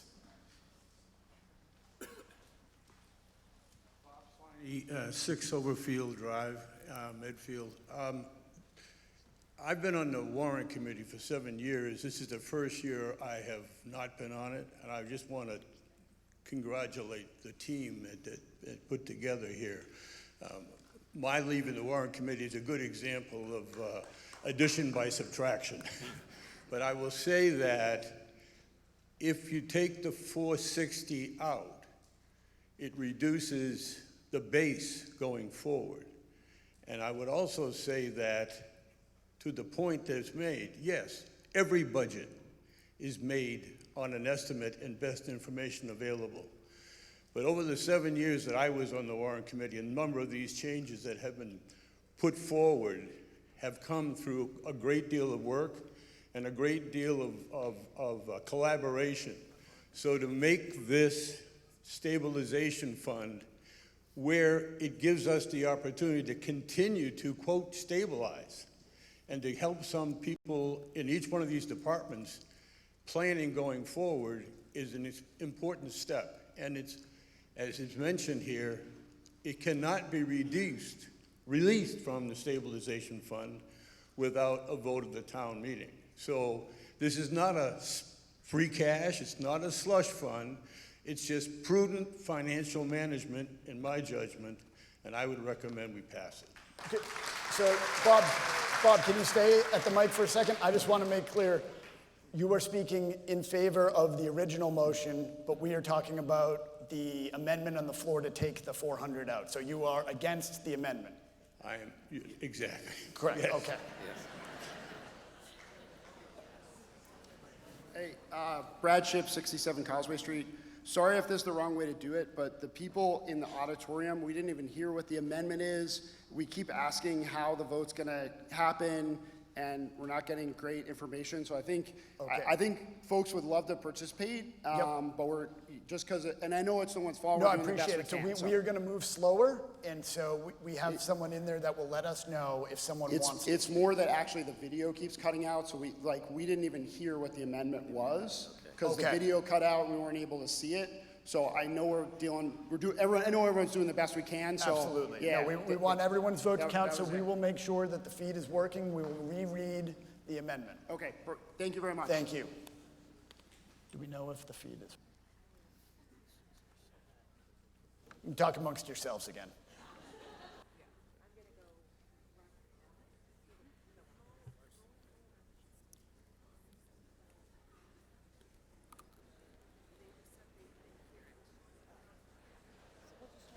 Can you hear now? What do you got going on? Yes, we are at 1328, and that was at 7:30, so it might be higher than that. Okay. But right now it's 13. Got it. Sorry. Yes. At 7:30, we had 1328. Okay, we are back up in the auditorium. Thank you for your patience. I am going to reread the amendment on the floor for the benefit of the folks in the auditorium. It is to remove the $460,495 that was intended in the initial motion to go into the override reserve stabilization fund. So it is to keep Article 15, subtracting out $460,495. Question at the mic. Pete Saladino, 21 Boyden Road. Can you explain the difference between voting this down and just voting down the original Article 15? So you mean voting for the amendment or No, voting? I think the amendment seeks to put a $0 into the article. Correct. So how is that different than just voting down the article straight away? Well, it probably, I mean, the original motion included the 460,000. And so if you vote against that, you would be voting against any override. His amendment is just taking out the 460, but it does include the rest of the override. Okay, thank you. Okay. Thank you, Pete. Okay, any more comments or questions on the amendment?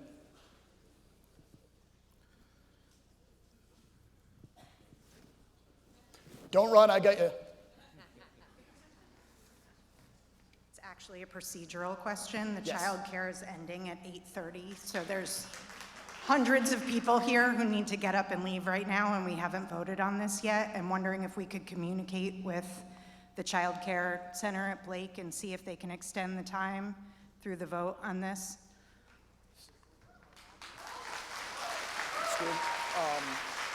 So I appreciate the concern. We are not in charge of that, but I'm sure there are people in the front row that may be able to. Shannon McDonnell, 80 North Meadows Road, teacher at Dale Street. I will call them right now. Okay. I do want to make clear, though, that we are continuing town business regardless of anything else that's going on outside of the gym here. So please, do we have any more comments or questions on the amendment?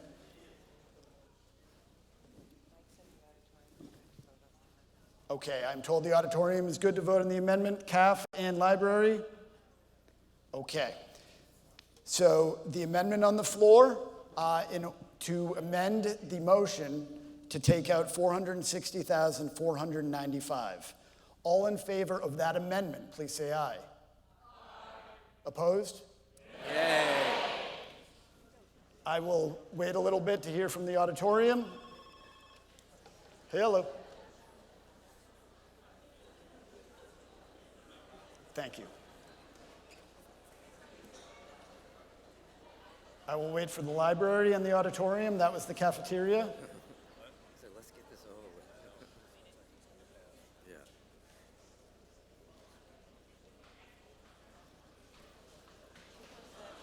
Yeah. They said they can give us half hour, 40 minutes. We are waiting on the vote. I'm so Oh, sorry. Yep.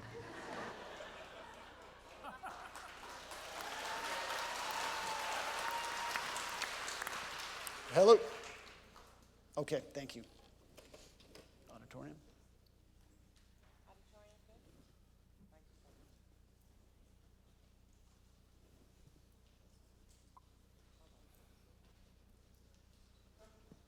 We're just waiting on the auditorium.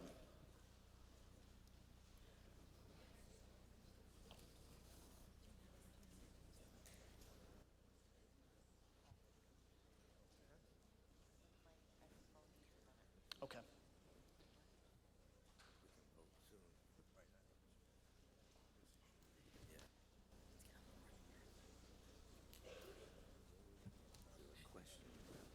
Waiting on a question from the auditorium. Oh, the vote.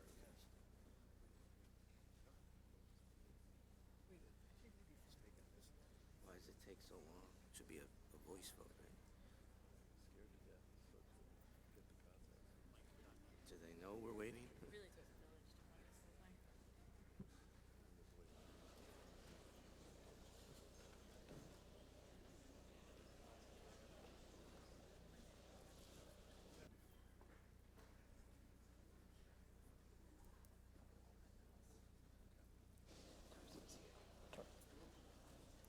I'm told that Rep. Tarski is here. Thank you for joining us, Rep. Tarski.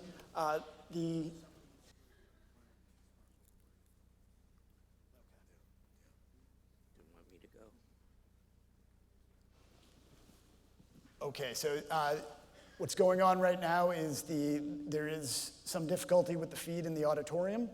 Deputy Moderator Marcucci is going down there to explain again what the vote is right now.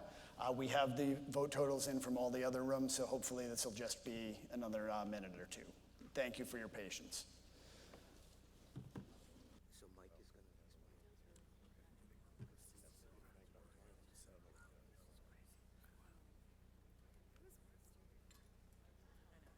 going to Mr. Kazanjian? Jerry Kazanjian, 77 Granite Street. While we've got a moment here, I just want to talk to you about October 17th, 2026. I'll allow it, Mr. Kazanjian. Thank you. We're going to have a grand celebration for the 375th anniversary of the town of Medfield.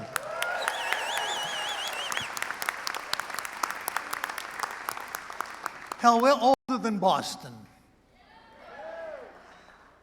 What we need right now is some volunteers. Things called marshals. The marshals are people who keep the parade moving along. I need 25 or 30 people people who can walk, people who can approach people and talk to them. I had a letter to the editor in the Town Weekly last week.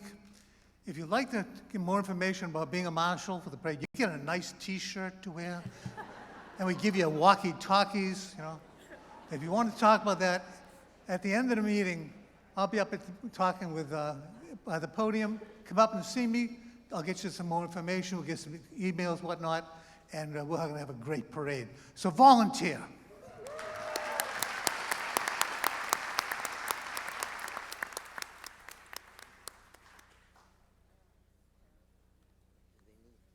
Thank you, Mr. Chair.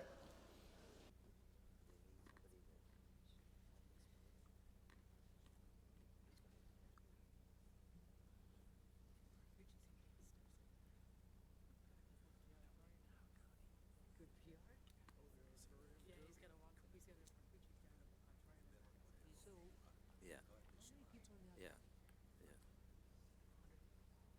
Because we have 1,300 and something. How many do you think are here? No, that's 1,300 total. That's what I'm saying. How many do you think are here?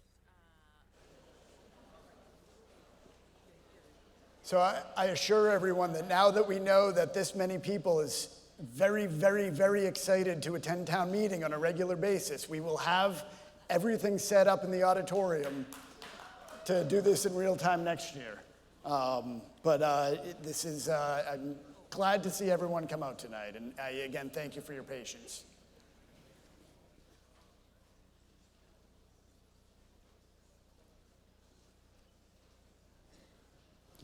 Chris Potts, 7 Curve Street. Madam Town Clerk, what's our total number for tonight? I'm sorry. What total number of voters tonight here? Last time I was told, it's 1,328. Thank you. Thank you, Chris.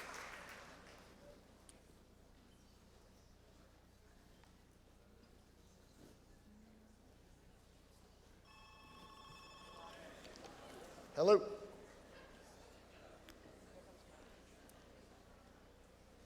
Absolutely. What was the number? For those in the other rooms that couldn't hear our town clerk, the number is 1328.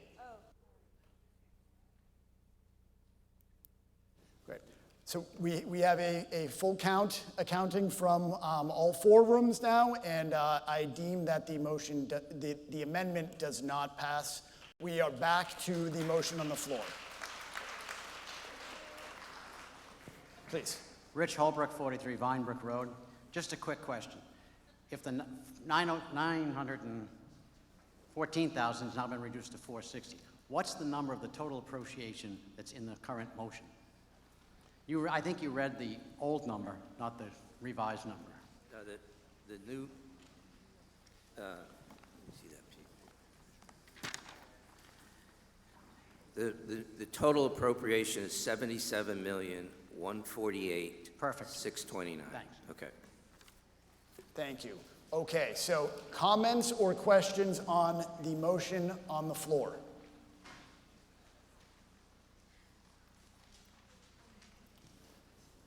Please. Neil Sanders, 26 Pine Street. The chairman of the warrant committee said that they had reduced based upon the public input.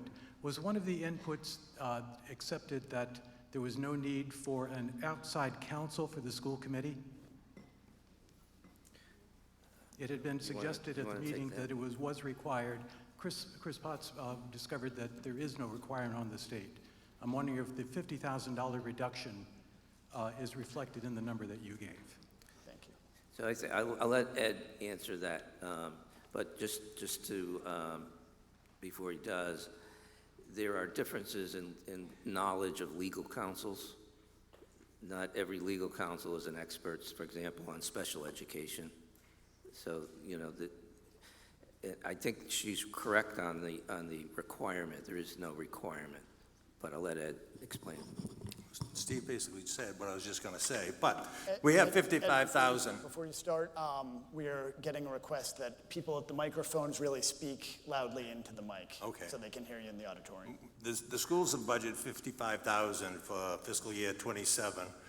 for legal expenses, $35,000 for normal legal expenses, which would be your collective bargaining, personnel issues, public information requests, responses, etc.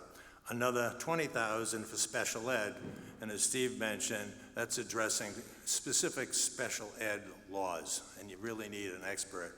We have one company, Murphy Hess is an attorney out of the South Shore, who's been doing this for 25, 30 years, very competent legal firm.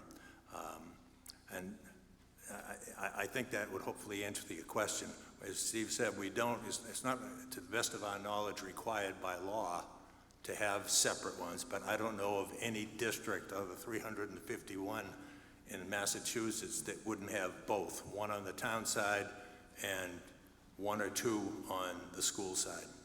Okay, my comment was simply I would rather see that going to a teacher's salary rather than an attorney's salary. Thank you. Okay. Thank you, Mr. Sanders. Any other comments or questions on Article 15?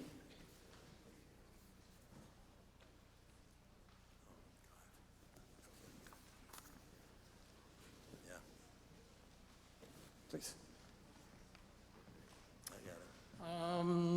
Yeah, I had something disturbing happening to me with... Name and address, please. Sure. Dick Judge, 8 Juniper. Thank you. So after a school committee meeting where I was accused of all kinds of things, I called the discrimination and bias reporting hotline that the town had set up.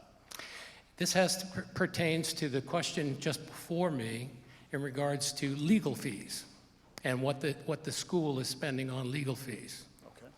So after the town decided that they weren't going to address it, they asked the police department said that's not our jurisdiction. They turned it over to the school committee to investigate me. So the fees for this attorney that is, or attorneys that the school department is using, frankly, they're using it as a club. Here we go. I've been retained by the Medfield Public Schools to investigate Judge, your complaint. I don't know what you're reading from, but do you have a question? The question is, how can we get away with saying that the school department is only spending this amount on legal fees and putting it toward school issues? When these folks have been retained by the school department as a legal counsel. I think I understand your question, Mr. Judge. We have Superintendent to respond. Thank you, Mr. Moderator. So interesting that we're focused on this one item because in FY25, we spent $18,000, 0.04% of our budget on legal fees. So Mr. Judge, I don't know any district that doesn't have attorneys. I mean, the town has an attorney and they have other firms they work with. I don't know anyone that doesn't do that. So I don't know what your point is. I'm just trying to get to it. I'm super excited you're speaking because now Me I get too. to address you directly. Actually address through moderator, please. Through the moderator. Thank you. Can you ask the moderator why the assistant superintendent... We don't have an assistant superintendent, Mr. Judge. What is... He's a director of finance. Why the director of finance got it wrong when I asked why the schools have an attorney for them per se. So I the response from him was... That's a question on the article, Mr. Judge. So I would ask you to please... I just want to clear the air that the legal fees that are being used... Okay. Please, Mr. Hey, excuse me, everybody. Please give Mr. Judge the respect of the mic. We need to investigate the legal fees being used by the school department because they should be using the town attorney like everyone else. I think your point is made. Thank you. Okay, do we have any Mr. Moderator, can I address that or are we good? I think we're okay. Okay, Mr. great. Superintendent. Thank you. Thank you. Do we have any more questions or comments on the article, Article 15? I don't disagree with you, my friend. Do we have any comments or questions from any of the satellite rooms, including the auditorium? And I know everyone in the auditorium, I can't see you, but I do know you're there and I appreciate you.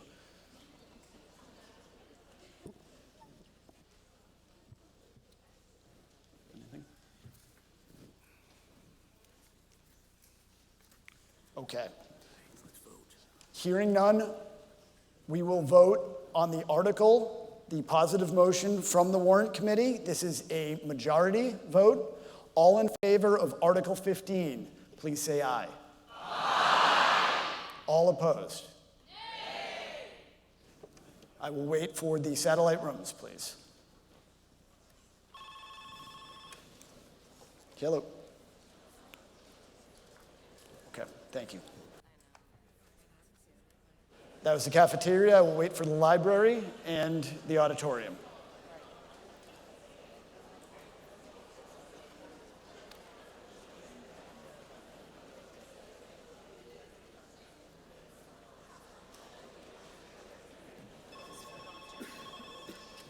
Hello? Thank you. Okay, having heard votes from all four rooms, I deem that the article passes by a majority vote. Okay, moving on from the budget, we will take up. Remind people that they have to show up on June 8th. The chair of the warrant committee wants to remind everyone who's still here that there is a second portion of the override that is at the ballot on June 8th. Okay. I have not forgotten the hold on Article 25. It seems like it was decades ago, but it is upon us now. So we will go to Article 25, which is appropriate funds for economic vitality. Now, we do not have a report for this one, but I believe we have a positive motion from the warrant committee. Folks, I know we're in a bit of flux right now, but if you could just file out as quietly as possible, and those who are still here, I'll do it. thank you. Move that Article 25 be passed as set out in the warrant. Okay, we have a question at the mic. Simple question here. What do we gain? Two questions, really. What do we gain by taking the money from one pocket versus the other one? If you look at the suggestion, we used to get it from sales tax, now we're going to get it from free cash. I have no questions with spending the money and what it's being spent for, but why are we taking it from one pocket versus another? And where does the sales tax money, the meals tax money normally go to is the second question. I can do that. So I didn't hear the second question about the meals tax? Where does the meals tax normally go to? I didn't see it in the income stream. It goes into our local receipts, so it's available as revenue. Into the which? It's available as revenue, so it's the total revenue available to spend. My first question, though, is why from one pocket versus the other? There must be some advantage to it. It was just an easier move to transfer it from free cash than to separate it out of the local receipts. So there's no advantage to it? No, we could have taken it from either one, and this year I chose to take it from free cash.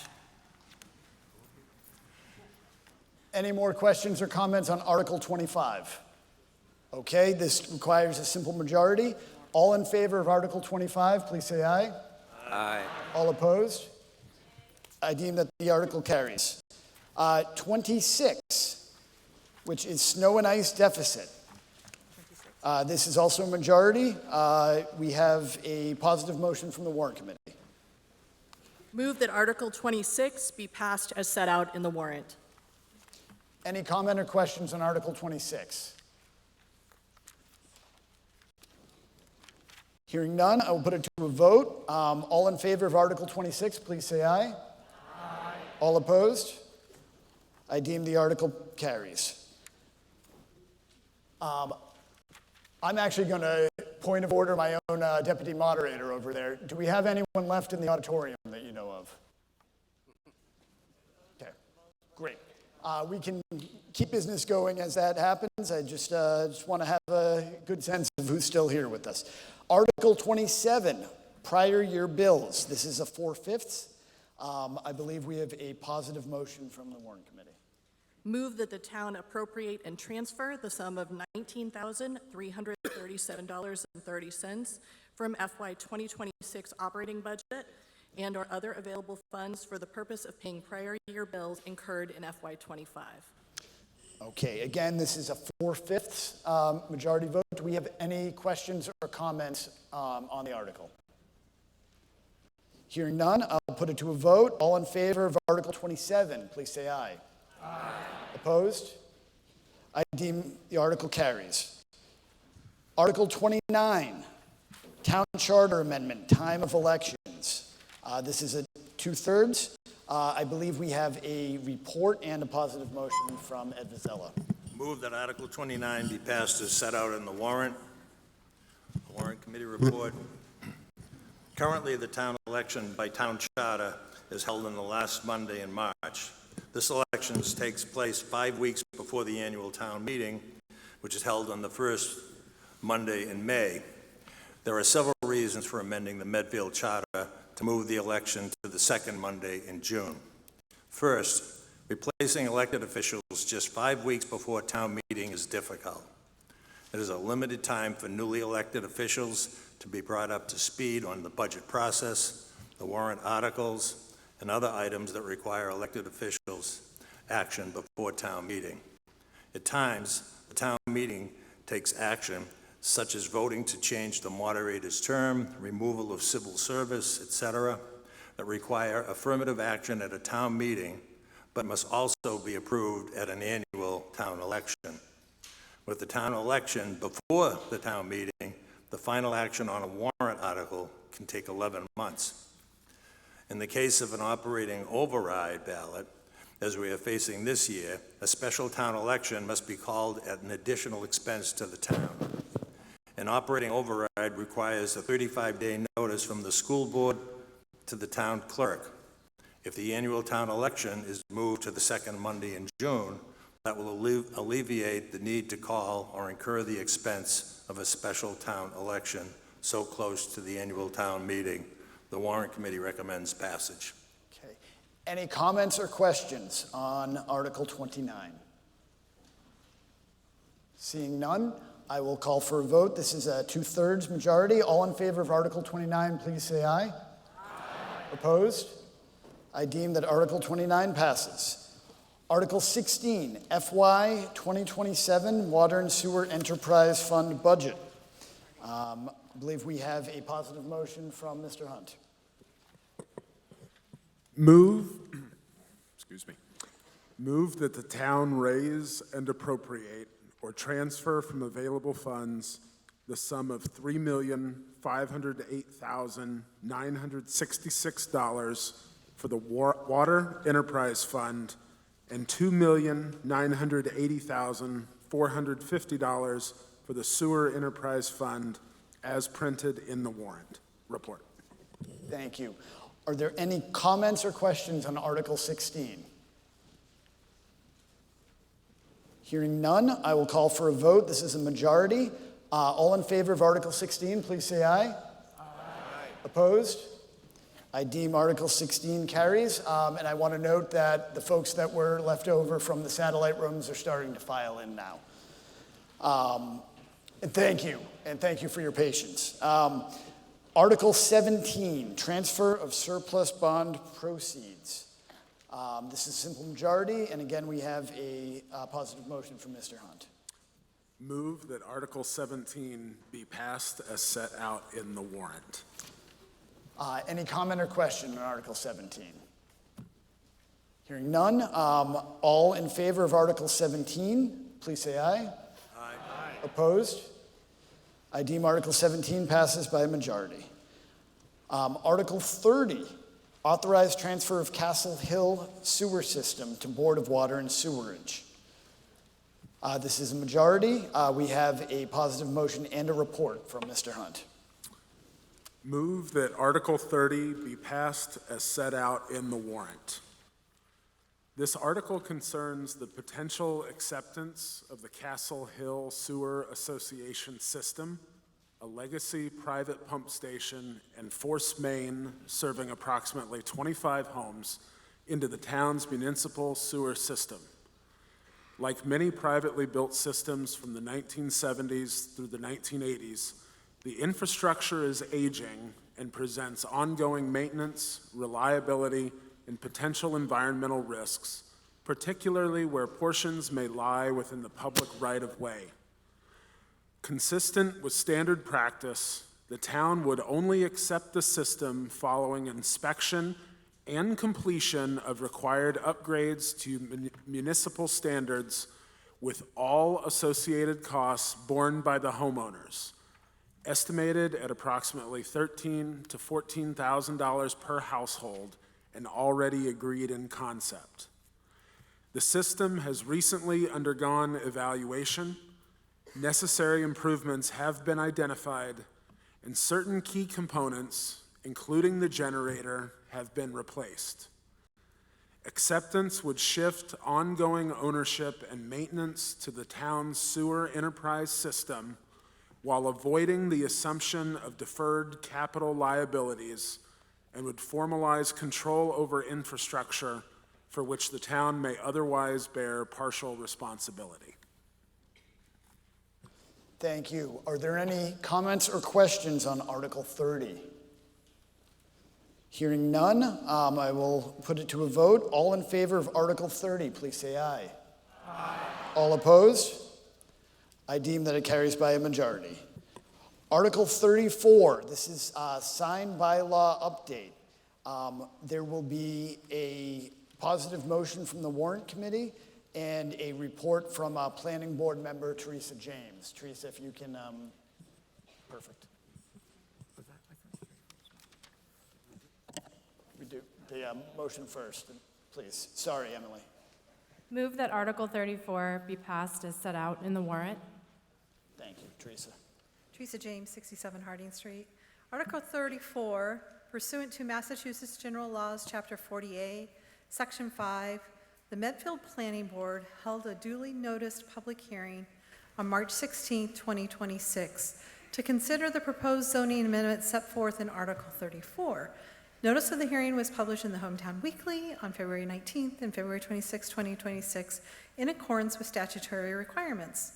At the public hearing, the board received comments and questions from members of the public and considered that input in its deliberations prior to finalizing the proposed bylaw language. Article 34 proposes targeted amendments to the zoning bylaw governing home occupation signage and sign illumination. The article would revise sections 300-13 and 300-14 to increase the allowable sign area for permitted home occupations from 1 square foot to 2 square feet for freestanding signs and 4 square feet for surface applied signs. The article also amends section 313.3 to clarify sign illumination standards by prohibiting internally illuminated signs with translucent panels and limiting external illumination to steady, stationary, fully shielded white light directed solely at the sign face with the maximum average maintained illuminance of 3.5 foot candles.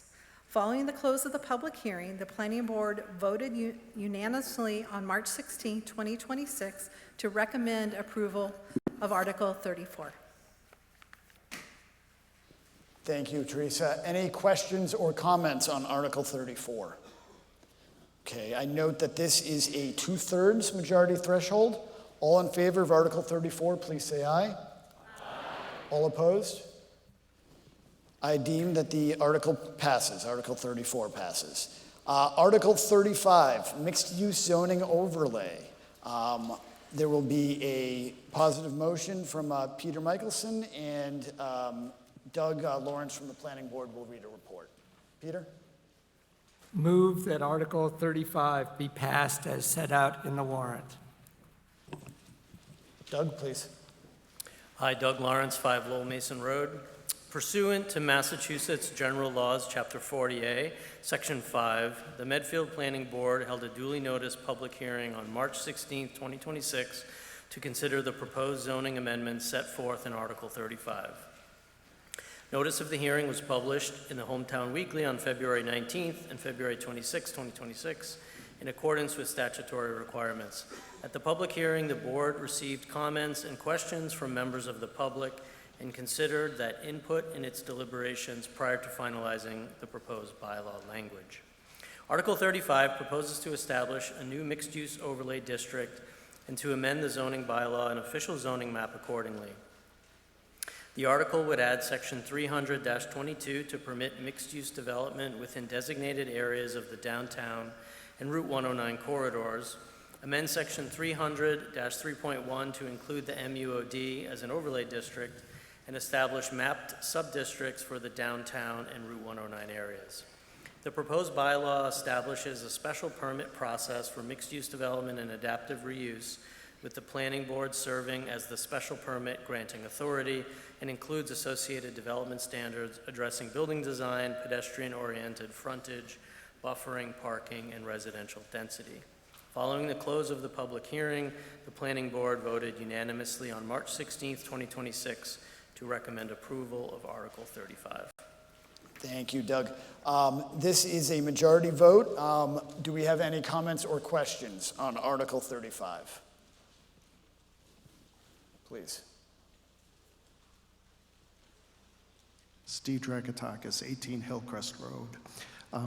I have a question on what would be the maximum height of any building in this zone? That's a good question. It's detailed, it should be detailed in the printout. I think it has a summary of... It's not very clear to me. Could you... Okay, sure. We are working on it, Steve. Maria? I'm going to bring the expert in here. Hi, I'm Maria de la Fuente. I'm the Director of Land Use and Planning. The total height is not changing. Currently, the downtown area has a 35-foot maximum height. We're keeping that the same. What about the extended proposal for the Shaw's Plaza area? Same height. Same height? Not changing. Yeah, thank you very much. You're welcome. Thank you. Any other comments or questions on Article 35? Okay, this is majority vote. All in favor of Article... Oh, thank you. We've got a couple of questions. Okay. Itchy trigger finger. My apologies. Lori Dornick, 44 Spring Street. I was part of that March 16th. I got notice as being in a butter, so I zoomed in on the meeting. And I'm not expert on Zoom meetings, so I wanted to ask a question, because you're talking about 109 corridor. Has anybody done a traffic study on what this would entail? Because we all know 109 is a nightmare, and adding all this other building, has anybody done a traffic study? Thank you. I mean, I'll take a crack, and then Maria can correct me. It's a great question. So this is a zoning code. It's kind of an overlay to the existing zoning. So if there's a property owner who wants to do a project, let's say in the Route 109 area, my assumption is there would be a traffic study associated with whatever project is proposed at the time. So it's really dependent on the project that a property owner or developer would bring to the town at that point, based on the size of the project, the density, whatever the details are. At that time, we would do a traffic study to understand the impact of the project. But this is really setting up the zoning to kind of help facilitate that, and then all of those things are studied as part of the review and approval process. Okay, thank you. Does that make sense? Okay. Thank you. Another question at the mic. Hi, Mary Walkwitz, 32 Ledge Tree Road. I've been looking over this for a while, and I have many questions. I think my first one is when I'm looking at the overlay map, behind the Shaw's area, it appears to show what I think is the woodlands area. I could be wrong. So one of my questions is, does that include the wooded areas behind Shaw's and behind the gas station on 109? where there are a lot of woods now and then neighborhoods that abut that? That's my first question. Okay, please. Hi. So the Shaw's Plaza does include that wooded area in the back. However, that project is currently undergoing planning board and zoning board review for the addition of a Chase Bank. And the lot is, I think it's pretty close to capacity right now. And the intent of this bylaw is to either like build up, and in any event, the planning board would consider the lot coverage and stormwater and any other requirements, and also any other conservation considerations will be independently judged by the Conservation Commission. So could you clarify, please?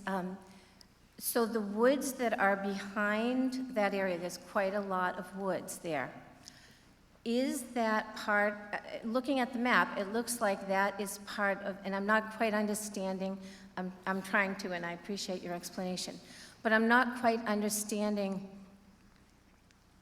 That's a lot of area of woods there. They're quite beautiful, and they abut, neighbors and so forth. So I don't know, are you just talking about the Shaw's parking lot area? But in the map, it looks like it's a lot of the wooded areas that even come up close to the high school. Yes, the parcel includes the parking lot area and the businesses, and the same lot also includes the wooded area. All of that is zoned under this overlay.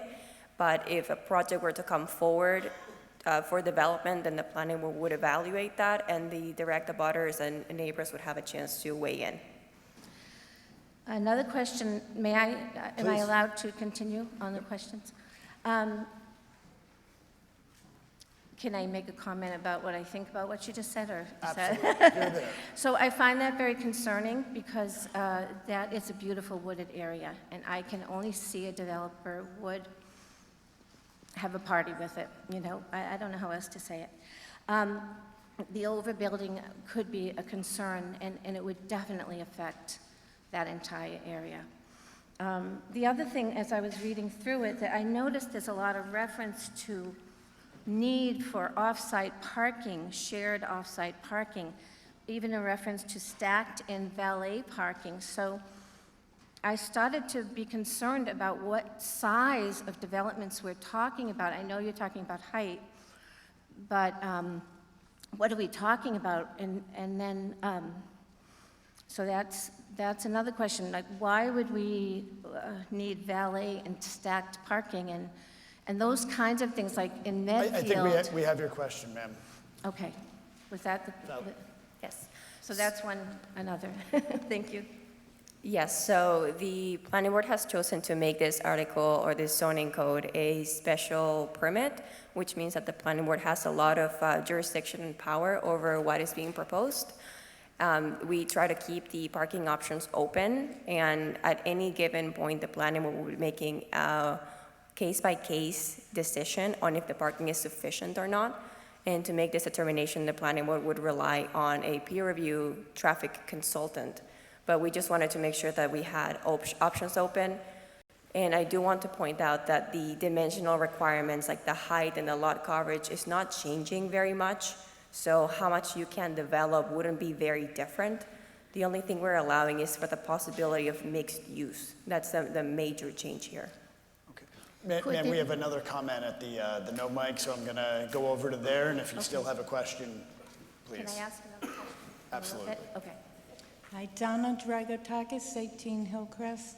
This is a huge change that will have really critical impact and development along 109, and I feel like with only one meeting that I could see, my neighbors and I don't have enough information to vote yes on this. It seems like we need more time and more input, too many questions. Thank you. So I'll ask, it seems like you're leaning no here, so I'll ask one more question if you have it. Yes, so I see, I don't have the wording right here, but I do see it as I was reading it. There are special things that developers can do. So for example, one of the parts I read was about paying extra money So I guess in some of the areas, when they develop it, they're going to have to make some kind of a park area or some area for leisure or whatever. But there's ways they can pay so that they don't have to do it in that area, but they can choose to do it in another area. So then the area that they are developing could potentially not have that grass area, park area, or whatever it is that they're referring to. Is that true? So the area that would be improved is for the public amenities area, like making a pocket park or a public gathering spot. There is a chance that a developer would be proposing this on an area of public interest that may not be located immediately within that lot. So something that would still benefit the public, but there is no room to make it in that particular parcel. So we wanted to give flexibility for us to pool funds and help keep improving the downtown and surrounding areas, even if it wasn't directly related to the project itself. That project would help fund general public like enjoyment. Okay. Are there any other comments or questions May on the I article? move to the no mic just for Absolutely. 1 minute and speak about why I would? 30 seconds. Okay. I agree with the former Mrs. Dragotakis, who spoke one moment ago. I think there is a lot here for us to look at. It could change the character of the town. There are many, many questions to still be answered, and it would be a shame if we did something quickly as a vote here today, if we all haven't understood every little piece of this. And I even wonder if, will parking garages be part of it? There's so many questions. So I know I apologize for going so long. No, please don't But apologize. I absolutely still have many more. Okay. And I'm wondering, perhaps other people might be coming up with questions in their heads now as they look at this even further as we have time to do so. So thank you. Thank you very much. Any more comments or questions on the article? Okay. Comment based on Very quickly. that statement? Oh, I mean, it's just to say that the dimensional height requirements, setbacks, all the things that drive development are not changing in this overlay. It's simply to allow people to be able to add commercial uses to the first floor of development. And so we want to create more vibrant retail in our downtown. We want to create greater revenue diversity, so we're not talking about increases to property taxes every year, but we're talking about commercial revenue for the town, which we're woefully behind on. So I just want everyone to know this does not mean skyscrapers in downtown or parking garages. This is, really limited in use. It's not changing any dimensional requirements, and any project that comes through the town will go through all the same review at the planning board level in terms of special permit. So I get the questions because it's zoning, and zoning's kind of complicated, but I just want to clarify those points. Thank you, Doug. Okay. Okay, we will take a vote on Article 35. This is a majority. All in favor of Article 35, please say aye. Aye. All opposed? I deem that the Article 35 carries. Article 31, special legislation to allow digital legal notices. Yes, point of order. Could I make a motion to revisit Article 34, the sign bylaw? Article 34. Is it motion for reconsideration? Yes. Do you have 7 people with you? Can I explain why I'm asking? Only if you have 7 people with you. Okay. I'm worried about the Larkin sign.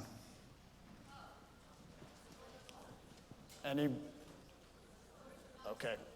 I'm not hearing anyone. Stand if you join in the motion for reconsideration. We have 1, 2, 3, 4.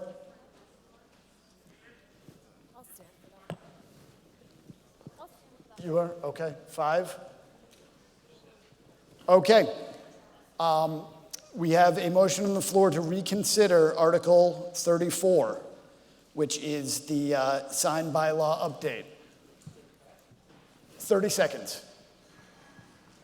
Will this bylaw prevent the Larkin sign from being lit up?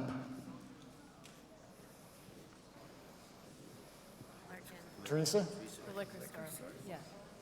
Larkin liquor sign, longtime family, downtown Medfield.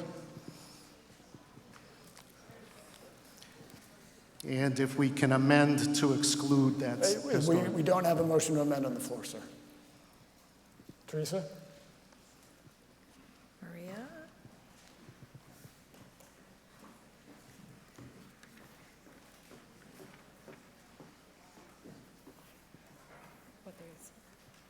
It just makes us think it's more tangible.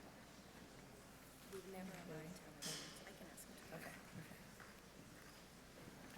Mr. Moderator, can I ask for that question to be repeated? Please. So the question to revisit is in relation to an existing sign that consists of flashing lights that is a historical part of Medfield. Got it. So there are some signs that have been, they're like legacy or grandfather signs that we no longer have jurisdiction over.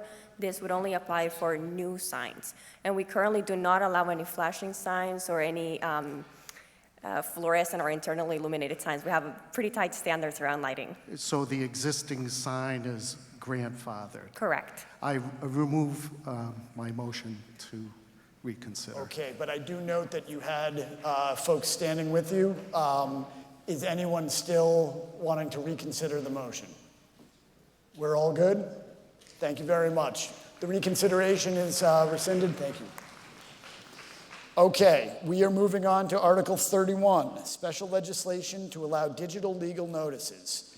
I believe we have a positive motion from Peter Michelson. Positive motion, vote that Article 31 be passed as set out in the warrant. This one is a majority vote. Any comments or questions on Article 31? We have a question. Hi, Pete Treadway, 35 Phillip Street. And I have a question. If you consider, if you could do something like the town of Sudbury that does a reverse 911, so you could tell people that there is a special election or whatever, and have a website that people could register, and so you could push out a reverse 911 that everybody could get a text message on their smartphone. So we currently have that system now? So I didn't see it in here. Would that be part of it? No, this is just to post public hearing notices. Yeah, so why not push it out with the reverse 911? So our issue with that is we're concerned if we continually push out notifications such as that, you won't read them, and then you'll miss the really big important ones, like a special election coming up or a water or sewer emergency. Well, this one's pretty important, though. I would consider it. So the public hearings aren't pushed out now. You would have to read them in the newspaper. This would just allow them to put us on the website. You can sign up for a notification for the public hearing notices separately. Oh, you can? Great. Yes. Thank you. Yep, if this passes, we'll have that set up. Perfect, thank you. Yep. Sorry, I misunderstood your question. Thank you. Please. Taylor Bowman, 658 Main Street. My question or concern with this is it feels like the logic is that we should have the option to not put it in the paper because we're concerned about the long-term viability, presumably, of the Hometown Weekly. My argument would be, why not revisit this if and when the Hometown Weekly folds? We have an ongoing paper. Lots of us read it. Lots of us use it as fire starter. But why not continue to post it there? This feels like a move away from transparency prior to when it's actually needed. So I think there were two considerations for this, and one was the timing. Sometimes we can send a public hearing notice into the Hometown Weekly and they say we don't have room for it, which then puts off the public hearing and the timing.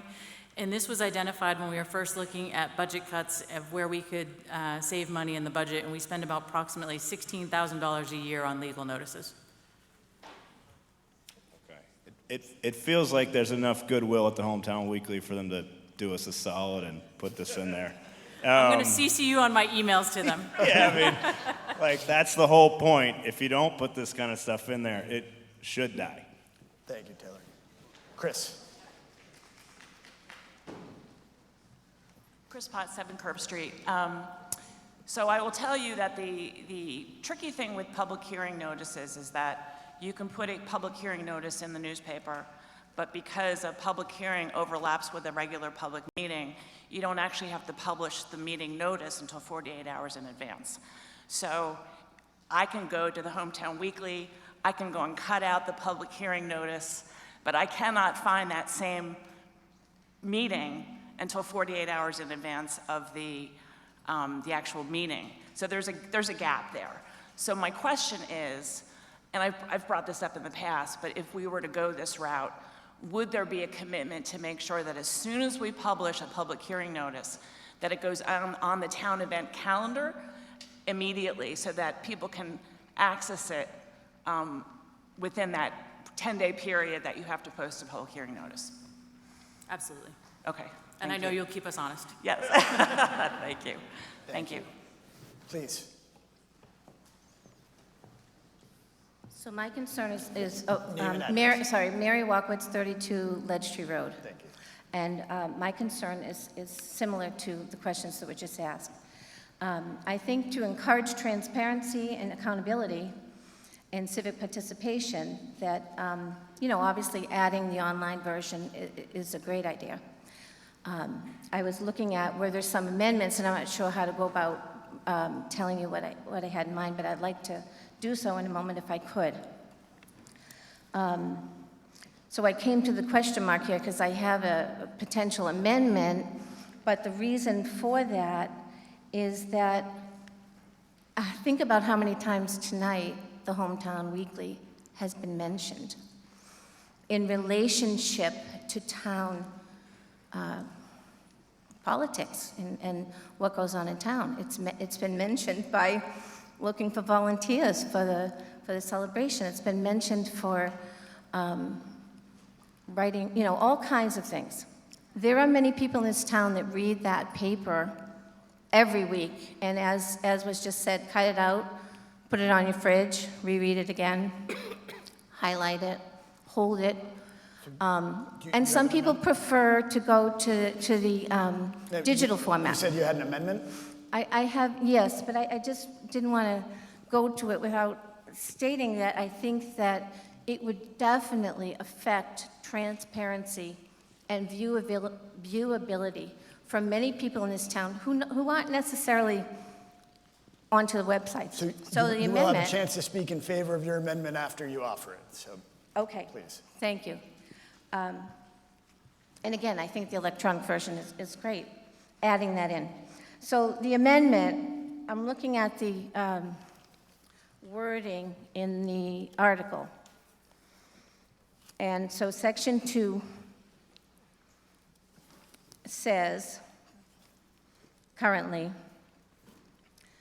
well, I'll read it with putting in my amendment. I'll sort of read it as, like, if that's okay. It's in a local newspaper of general circulation in electronic or paper format or on the town's website. Okay. They're talking about how it will be shown. I'm suggesting that you just very easily, it would be a quick fix, I think, and help to make sure everyone sees this information that is so critical as we are all here today. Change the word "or," so,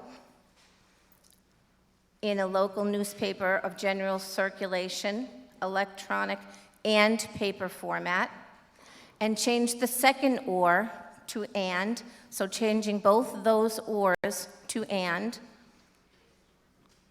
where it would say "and" on the town's website. So it would say you would be putting it in the local newspaper in general circulation. I would also, suggest that it says electronic and, add the word "and" for "or," electronic and paper format, and on the town's website. Okay. I think that would be... I think we have your Okay. amendment. Okay. Please. That is exactly what we do now. So if you want to make that amendment, I would say we would vote against this and leave it the way it is. What it says here clearly on the warrant committee report It's very clear. It says this option to publish in a newspaper, local or general circulation would remain an option, but no longer a requirement. And I believe we need to make it a requirement as it is now. It is a requirement now, so we would just not pass this and continue with our current practice of advertising in the Hometown Weekly. We wouldn't need to petition the legislature to do what we already do. We could just not But the wording allows you to not do it. The wording in this article allows you to not do it. Ma'am, if I may, what the town administrator is saying is what you're asking for is what exists now. So you would just be asking for a no vote, not moving to amend. You would be voting against the article because what you are asking for is the status quo, is what is done now. Well, we're going to be adding in electronic version though, correct? We already do electronic version now. Okay, so are we, This just changes the requirement to not have to advertise in the newspaper of general circulation, which we've discussed tonight as the Hometown Weekly. but what, I'm so sorry, but I don't understand. You're saying that you, when I read this here, forgive me if I'm not understanding. Maybe someone else here doesn't understand too, so it might be helpful to them. It just says this proposed special legislation would provide the town the options to satisfy the requirements, but the option would remain an option, but no longer a requirement. So don't we want to say it's still a requirement and change the word or to and? It is a requirement now, so the amendment you're proposing is, like the moderator said, the status quo. That's what we're required to do under Mass General Law now. So if you're not supportive of changing what we do now, which I don't think you are, then you would vote this article down and leave the advertising in the Hometown Weekly as we do. So you would just vote no rather than trying to amend where you're going to be adding in the digital, et cetera? Yes, because the amendment would be what the law is now and what we do. Mark, Okay. Mark, did you have something to say? Thank you. The town administrator said it, it's a statutory requirement right now that you have print publication. We're fortunate that we have a print publisher, even though it only comes out once a week. There are a number of communities that do not. So that's one concern. If they were to suddenly cease operation, you wouldn't be able to comply with law. Plus, there's a cost for running the advertising. Plus, there's a timing that was It's probably well worth it for getting this kind of, crowd. But, so I would vote no, correct? Correct. Yes. And I would vote no because I want to make sure that... Right. It would be Okay. the status quo. But Vote no to keep the I will Hometown keep the Weekly? time. Is that Okay. correct? Ma'am, you would vote no. Thank you. Please, we have a comment or a question. Hi, sorry, I'll make this quick. Kathleen Darien, 1 Stephen Lane. So in this world where paper and everything is going away, journalism's going away, and we're doing everything online, I just have a question, Christine. Does the Hometown Weekly know that this article is going up and that this possibility of the $16,000 a year is going away from them?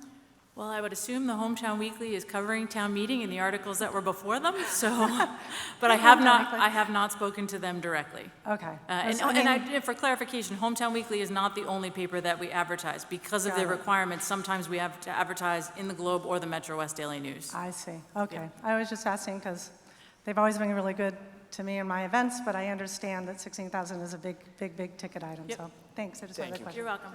Please. Allegra Pericles, 9 Mitchell Street. I'm also concerned with Mrs. Walkowitz.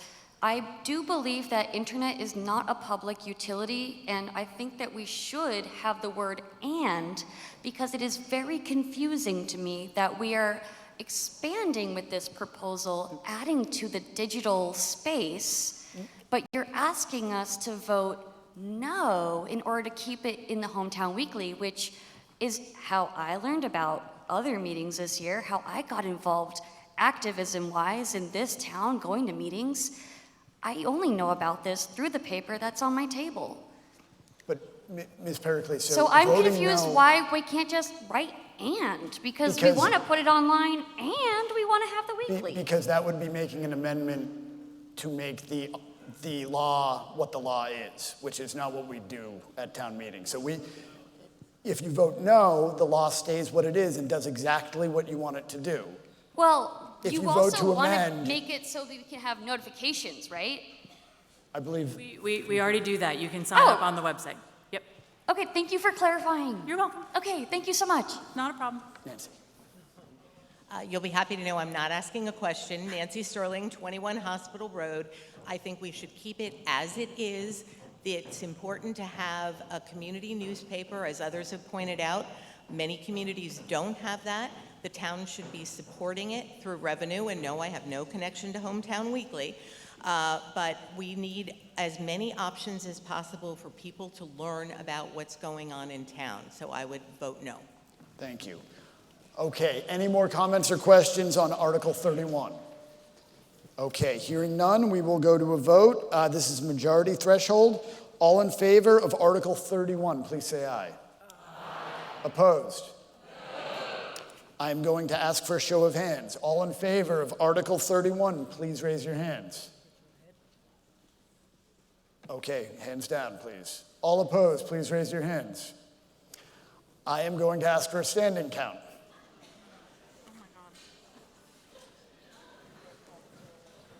Do we still have people in the cafeteria? All in favor of Article 31, please stand. Oh my God, can I stand? Hello? Stretch your legs. Oh my God. My knees.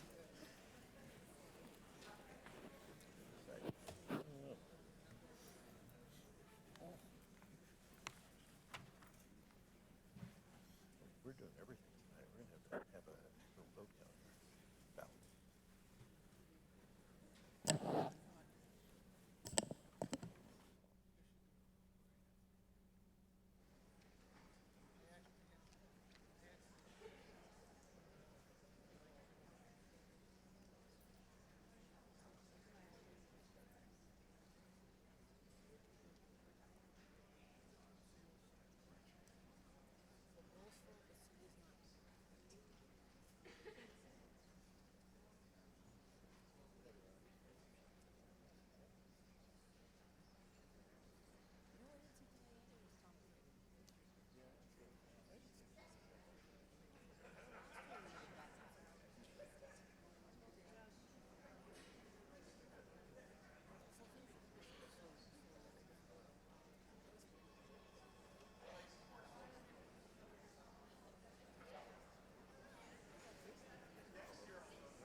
Okay, yeses can sit.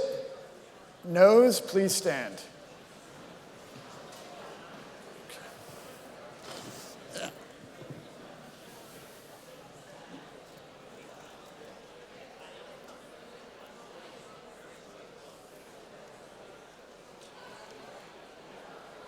That comports with.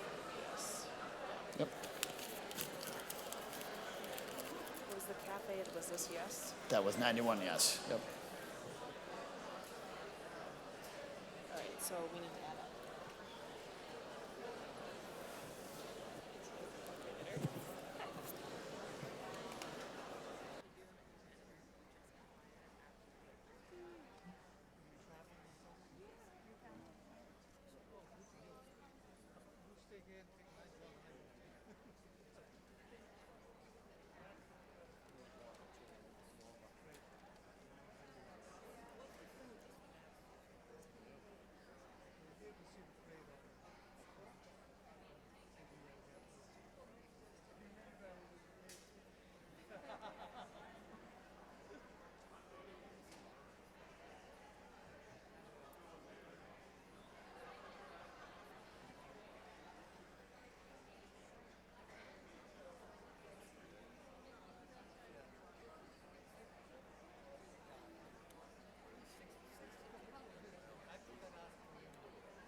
Okay, we have, with 411 yes votes, 205 no votes, I deem that Article 31 passes by a majority. Okay, Article 32, special legislation to waive mandatory retirement age for a fire department member. We have a positive motion from Peter Michelson. Vote that Article 32 be passed as set out in the warrant. Do we have any questions or comments on Article 32? Hearing none, this is a majority threshold. All in favor of Article 32, please say aye. Aye. All opposed? I deem the article passes. Article 33, transfer of custody, care, and control of Baxter Park. We have a positive motion from Jillian Rafter. Move that Article 33 be passed as set out in the warrant. This is a 2/3 majority. Do we have any comments or questions on Article 33? Hearing none, I will ask for a vote. All in favor of Article 33, please say aye. Aye. Opposed? I deem the article passes by a 2/3 majority. Article 10, capital budget appropriation, non-buildings. This is a majority. Ask for a positive motion from Brent Nelson. Move that $3,122,508 be appropriated to pay costs of funding the capital projects in the recommended amounts as set out in the warrant, including all costs incurred and related thereto, the so-called approved capital projects. That to meet this appropriation, the town shall fund each of said approved capital projects from the recommended source of funding identified in the warrant, and that the Select Board is authorized to enter into any contracts and to take all actions necessary to carry out said approved capital projects. Any comments or questions on Article 10? Hearing none, this is a majority vote. All in favor of Article 10, please say aye. Aye. All opposed? I deem that Article 10 passes. Article 12, capital budget appropriation, municipal buildings. This is also a majority, and Brent Nelson has a positive motion. Move that the town appropriate and transfer $1,575,133 from the Municipal Buildings Capital Stabilization Fund for the projects and purposes as set out in the warrant. Any comment or questions on the article? Hearing none, this is a majority vote. All in favor of Article 12, please say aye. Opposed? I deem the article passes. Article 18, Elementary School Tax Mitigation Stabilization Fund. This is also a majority, and Warrant Committee member Ashley LaDuke has a positive motion and a report. Move that the town vote to appropriate and transfer the sum of $900,000 from certified free cash into the Elementary School Tax Mitigation Stabilization Fund. The Warrant Committee report. The approval of a debt exclusion for a new elementary school has been a core part of the town's capital project strategy for over a decade. In fact, it has been the town's most significant capital project need for a long time. The Select Board, School Committee, and School Building Committee have stated their support for an elementary school building project and for the need to find ways to reduce the financial burden on residents. The 2024 annual town meeting approved the creation of the Elementary School Tax Mitigation Fund, which was a critical step in building community support for a new school. In December 2024, the town of Medfield was invited back into the Massachusetts School Building Authority program. The town has selected an owner's project manager, and the next phase of the project will be to choose a designer. This article will appropriate $900,000 of certified free cash into this dedicated tax mitigation fund with the goal of reaching a total of $4 to $5 million of future tax relief to be utilized during the first 3 fiscal years after the debt issuance for the new elementary school project.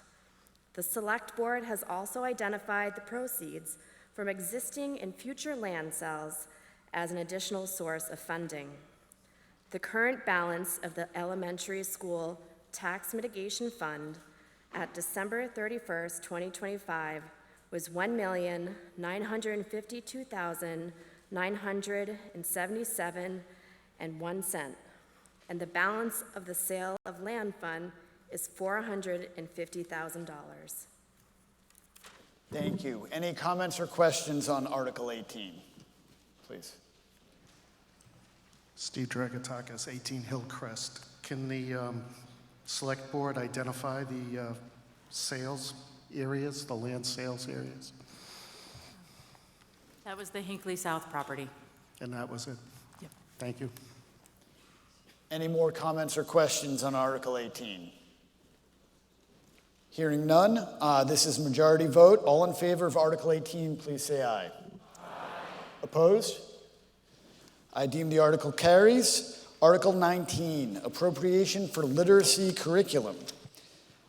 This is also a majority, and Warrant Committee member Emily McCabe has a positive motion and a report. Move that Article 19 be passed as set out in the warrant. Bookworms is a reading program grounded in the science of reading, meaning it uses proven methods to help students learn how to read effectively. It focuses on building essential skills like phonics, how letters sound and work, vocabulary, and reading fluency, while also helping students understand and think about what they read. What makes Bookworms stand out is that it uses engaging, carefully chosen texts to build students' knowledge as they read, which strengthens comprehension over time. The program also provides teachers with clear step-by-step lessons, helping ensure all students receive consistent, high-quality reading instruction across classrooms. After the 2-year pilot period, the district faces significant one-time costs associated with full implementation of the new literacy program. These include the initial purchase of student and classroom materials, as well as professional development required to train teachers in the updated curriculum. Because these expenses only occur in the adoption year and are not recurring instructional costs, They are appropriately treated as a one-time funding need. Any comments or questions on Article 19? Please.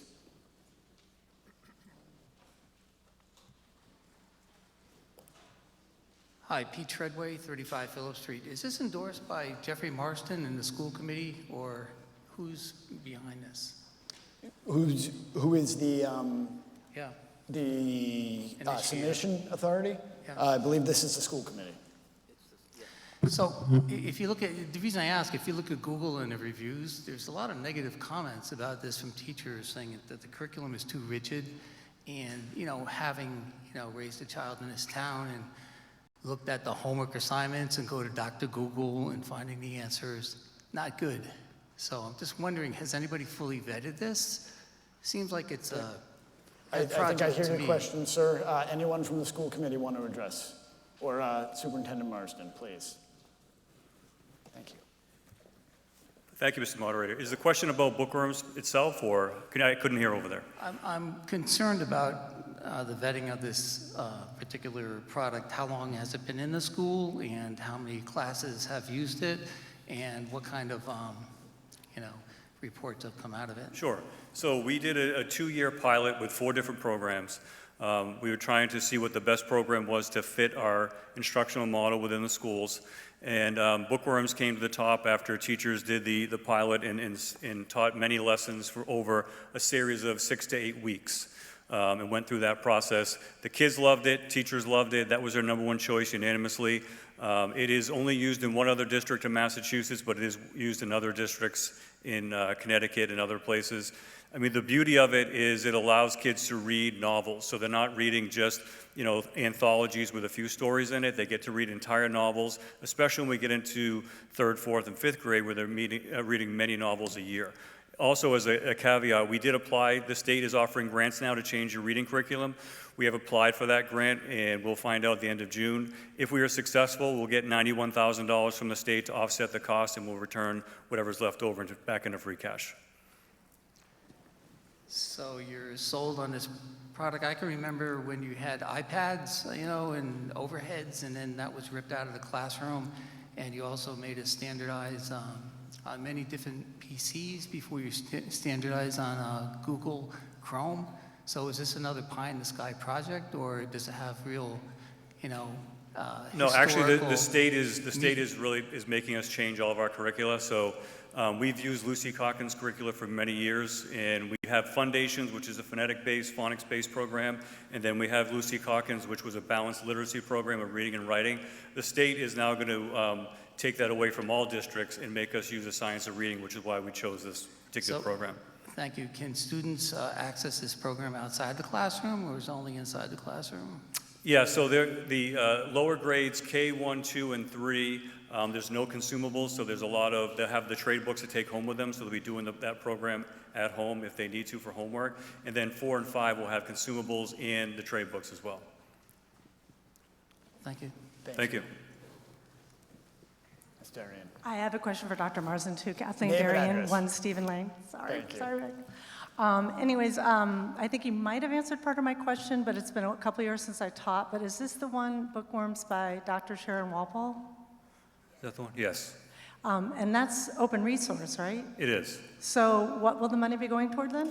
So the sets of trade books that we have, so we have the first upfront cost is the trade books for all the classrooms. So making sure we have sets of those. Teacher preparation, so there's some training that goes into that, and then the first year consumables. So all the lessons will be online, but you're looking for the tangibles and the PD to go with it? The PD, the trade books, and I'm sorry, I'm having a hard time hearing with these speakers. That's okay. I said that you're going with the tangibles, the tangibles to go with it plus the PD is what you're Yes. asking for the money? Yes, yes. And that's the $200,000? That's the 221, yes. Okay, got it. Thank you. Thank you. Any more comment or questions on the article? Seeing none, I will call for a vote. This is a majority. All in favor of Article 19, please say aye. Aye. All opposed? I deem the article carries. Medfield State Hospital Environmental Review, Article 20. Overlook and laundry parcel. This is a majority. Ashley LeDuc has a positive motion. Move that Article 20 be passed as set out in the warrant. Do we have any comment or questions on Article 20? We have one coming. Maybe two. Nope, just one.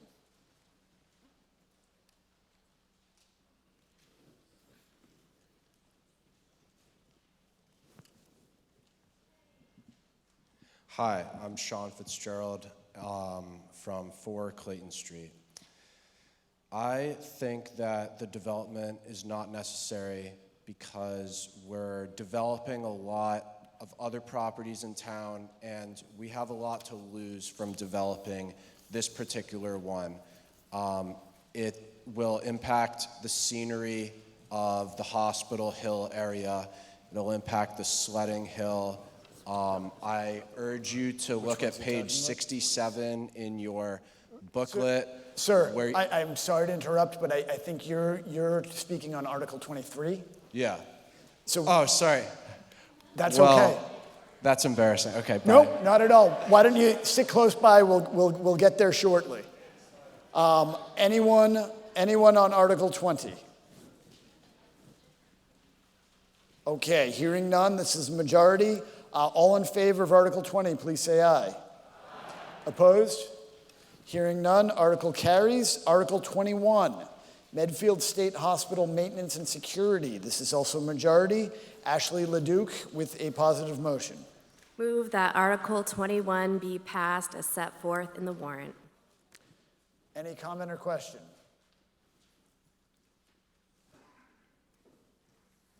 Hi there, Andy Spencer, 26 years at 12 Spring Valley, right behind the hospital. It was very, very abrupt when the hospital was closed to us. So what I'd like to ask is, and I don't know if this is necessarily an amendment or not, but I'd like to have a rider on this money that says that optimizes, that maximizes the access for residents. So this money is for the landscaping around the hospital. It covers our mowing and it also covers our insurance payment. Did it say security as well? So security is, we have a sales partnership with the Commonwealth. So when we first put through, we share I'm allowed to take the maintenance cost and deduct them from the overall sale price of the property to Trinity. When we first put through the landscaping cost to the Commonwealth, they said landscaping is not security. The chiefs and I had a meeting with the select board and said, actually landscaping is security because if we keep the grass down low, we can actually see when people are breaking into the buildings and we can see the bottom level. So we call it maintenance and security, but it is essentially the landscaping. Fair enough. Sorry. Thank you. My comment still stands. Absolutely. The record will reflect. Any other comments or questions on the article? Hearing none, this is majority vote. All in favor of Article 21, please say aye. Aye. Opposed? I deem the article carries. Moving on to Article 22, which is appropriation for landfill closure attorney and engineers. This is we have a positive motion and a report from Elizabeth Kelly, Warrant Committee member. Move that Article 22 be passed as set out in the warrant. The town formerly operated a 13-acre landfill, the former landfill, at the site from the late 1890s until 1993 that received municipal solid waste. In the 1990s, the town began the process of officially closing the landfill. It filed a corrective action alternative analysis, corrective action design, and a comprehensive site assessment with Mass DEP's Northeast Region in 1995.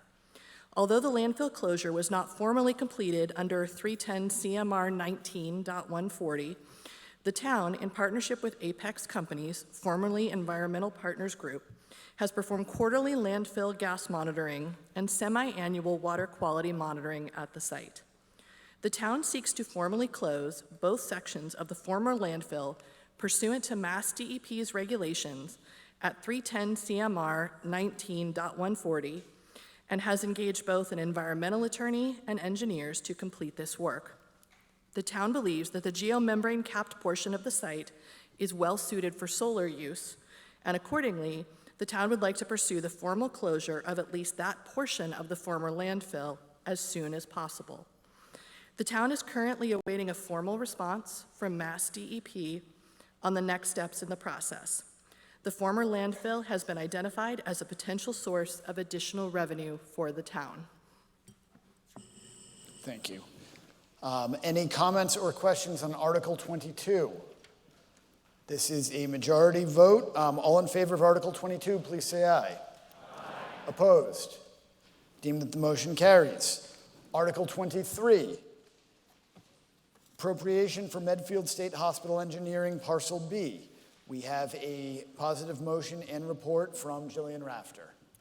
Move that Article 23 be passed as set out in the warrant committee report. The town purchased the Medfield State Hospital property at the 2014 annual town meeting, subject to the terms of a land disposition agreement, LDA, with the Commonwealth of Massachusetts. As part of that agreement and consistent with a 2008 letter from the Massachusetts Department of Agricultural Resources, MDAR, the town accepted 2 binding obligations regarding Parcel B, a 40-acre parcel located north of the main campus. First, the LDA requires the town to identify approximately 12 acres on Parcel B that may be developed. Second, the town must place an agricultural preservation restriction, APR, on the remaining 28 acres, permanently protecting that land from development. These requirements were conditions of the town's acquisition of the Medfield State Hospital property and remain in effect today. Article 23 funds the technical, environmental, and legal work necessary to bring the town into full compliance with these obligations. Specifically, the appropriation will allow the town to engage consultants to determine the precise boundaries of the 12-acre developable area and prepare and record the APR on the remaining acreage as required by the LDA and MDAR. It is important to note what Article 23 does not do. It does not authorize development, sale, or lease of any portion of Parcel B. It does not select a developer, approve a municipal building, or commit the town to any future project. Any such proposal would require separate town meeting action. The current concept for the 12-acre developable area on Parcel B is also consistent with the Medfield State Hospital Strategic Reuse Master Plan, a 5-year planning effort that incorporated extensive public input and established a framework the town has been following for redevelopment of the property. Article 23 enables the town to complete the legal steps required to implement that long-standing plan. Completing this work now also strengthens the town's position in its ongoing discussions with the Commonwealth. Under the LDA, DCAM is obligated to construct a parking lot access road to Parcel A-2, a requirement that has not been fulfilled. By meeting its own obligations on Parcel B, the town is better positioned to ensure that the Commonwealth meets its corresponding commitments under the agreement. In summary, Article 23 is a compliance article. It enables the town to meet its contractual obligations under the 2014 LDA by identifying the required 12-acre developable area on Parcel B and placing an agricultural preservation restriction on the remainder. It does not authorize development. It positions the town to plan responsibly for the future and strengthens its standing in ensuring the Commonwealth fulfills its own obligations under the LDA. The Warrant Committee recommends passage of Article 23. Thank you, Jill. Okay, so I see we have a number of comments at the no mic, so I will ask that everyone try to keep their comments short, please. All right, you already heard me say about the sledding and the scenery. So I will say 3 more things. It would affect walking at Hospital Hill. It would affect sunset viewing. And Hospital Hill is one of the first things that visitors to Medfield see when they come off of 27. So I do not think that it would make our town look more attractive if that area had condos and parking lots. Thank you very much. Thank you. Please, next. Hi, Pete Treadway, 35 Phillips Street. Could you hold on one second, sir? Thank you. Hello. Okay, after this one, I will go to the library. Thank you. Please. Hi, I would like to applaud the town for developing the McCarthy Park near the hospital. I think that was a great addition, but I'm against building anything on that parcel B. As Sean pointed out, it is a great sledding hill for kids, and I'm all for open spaces in Medfield. This is one of the reasons why I moved here 30 years ago, and my ancestors have been here since 1666, Treadway Unitarian Church. I'm married and had a kid here. I think we're losing open space in this town, and I think it needs to be protected, in my opinion. Thank you. We are going to go to the library. Was it the library or the CAF? Library. Please. Am I good? Brian Rice, 74 Colonial Road. I have a question. Does the LDA require the town to develop 12 acres, or does it restrict the town from developing only 12 acres? Steve? The LDA, Yeah, I was going to say, the LDA, the LDA does not require development. It just requires that we identify the 12 acres. I have a follow-up. Question, please. Joe Schapani, 4 Onondaga. Follow-up to Brian's question. Are there any damages if we're in breach, and would we be in breach if we vote no? Okay, hold that question. Hello. We will go to you after these next two questions. Okay. Question is if there are damages if we breach the LDA, and if a no vote would involve a breach. I think the question is if a no vote would put us in breach of any law. this is a funding article that would allow us to hire an engineer to help us find the 12 best acres. So the town would still be under the obligation to designate those 12 acres. It's just a question of whether we do it with engineering support or not. There's just in the conversations that took place a little bit earlier around the potential development of Parcel B, there are a lot of people who think now it needs to be open space. That may be what the town decides to do. However, the LDA's terms require us to designate the 12 acres that we've negotiated. We gave up 12 other acres to get permission to develop that, so we've actually added 12 acres up near the Holmquist's property, and the state agreed to swap because they thought that was even more important open space. So in a sense, we've already paid the price to get those 12 acres to be developable. But the other side of that is when we do that, the other remaining 25 acres then has to be designated as agriculturally protected land. So what we're doing is we're sorting out what's actually formally protected legally as a result of the LDA and what we could develop if we choose to. The spirit of my question is just to understand if voting no would result in any taxpayer risk, meaning we would have to pay liquidated damages or anything of that ilk downstream should we ultimately be in breach of the LDA. This would be a step in the wrong direction of compliance, as I understand it. And so is there any residual risks in the LDA, I've not read it, that would involve us having to pay money to the state or to other parties, anything like that?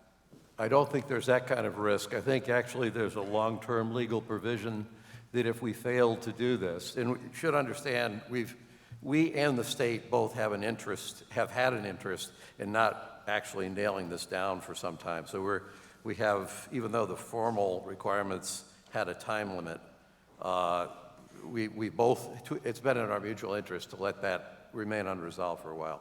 However, there's a legal provision that the state could actually take that land back if we don't fulfill the obligations of the LDA. Thanks. Thank you. We are going to take this question and then go back to the library has a follow-up, please. Alex Lavin, 142 Harding Street. So is the 12-acre identification going to happen whether or not we pass this article? It just, if we don't pass it, it will happen without the benefit of experts? So I want to draw a clean distinction between the legal obligation we have in the land disposition agreement to designate 12 acres. If you're asking, so is the decision, are we making the decision to develop that land regardless of what this vote is? The answer is no. This is not an issue of developing the land. This is an issue of complying with the terms of the LDA and designating the 12 acres. That will open up the possibility for us to develop the land. Yes, this won't be a backdoor way to make this be open space by saying, well, we'll just never develop, we'll never designate, because it all has to be specified as either agriculturally protected or this developable land that we negotiated with the state to do as part of the master plan for the state hospital.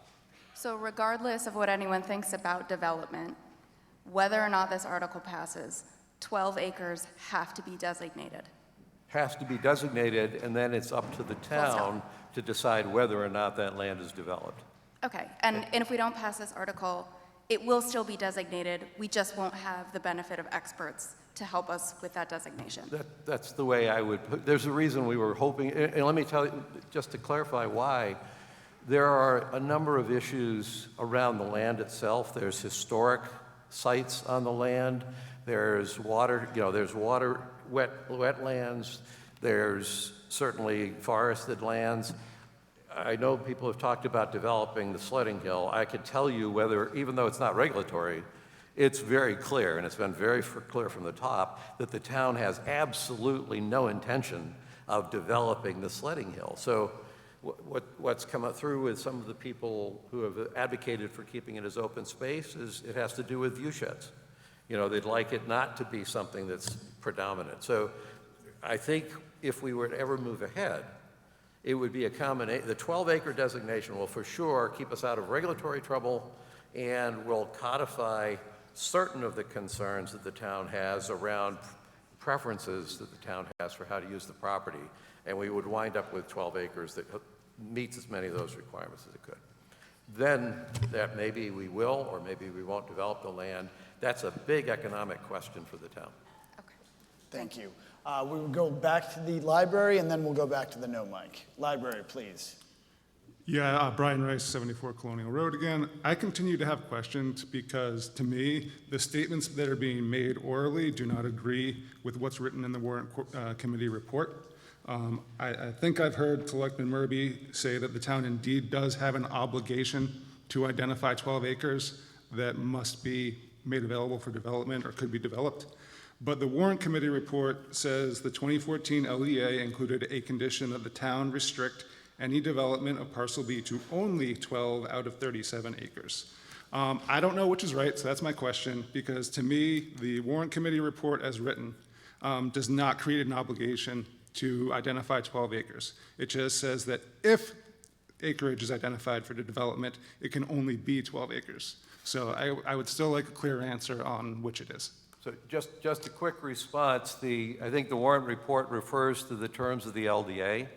The LDA is what basically has directed us to designate the 12 developable acres and also designate the remaining 25 acres as agriculturally protected land.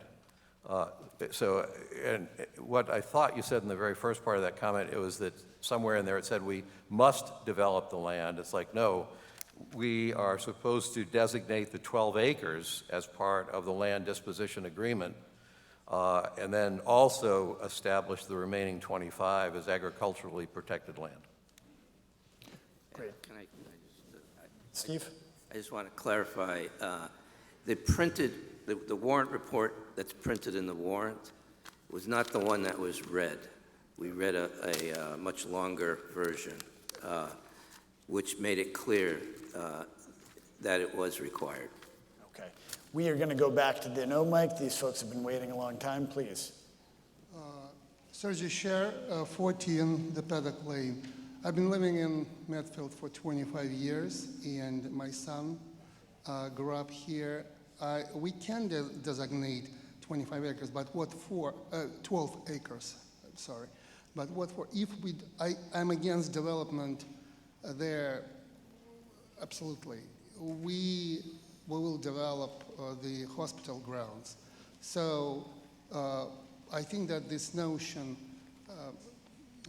this motion should be dismissed and reformulated, because there are a lot of people beside me and who are also against it. So I think that the whole hospital road and the paddock lane is against it. So please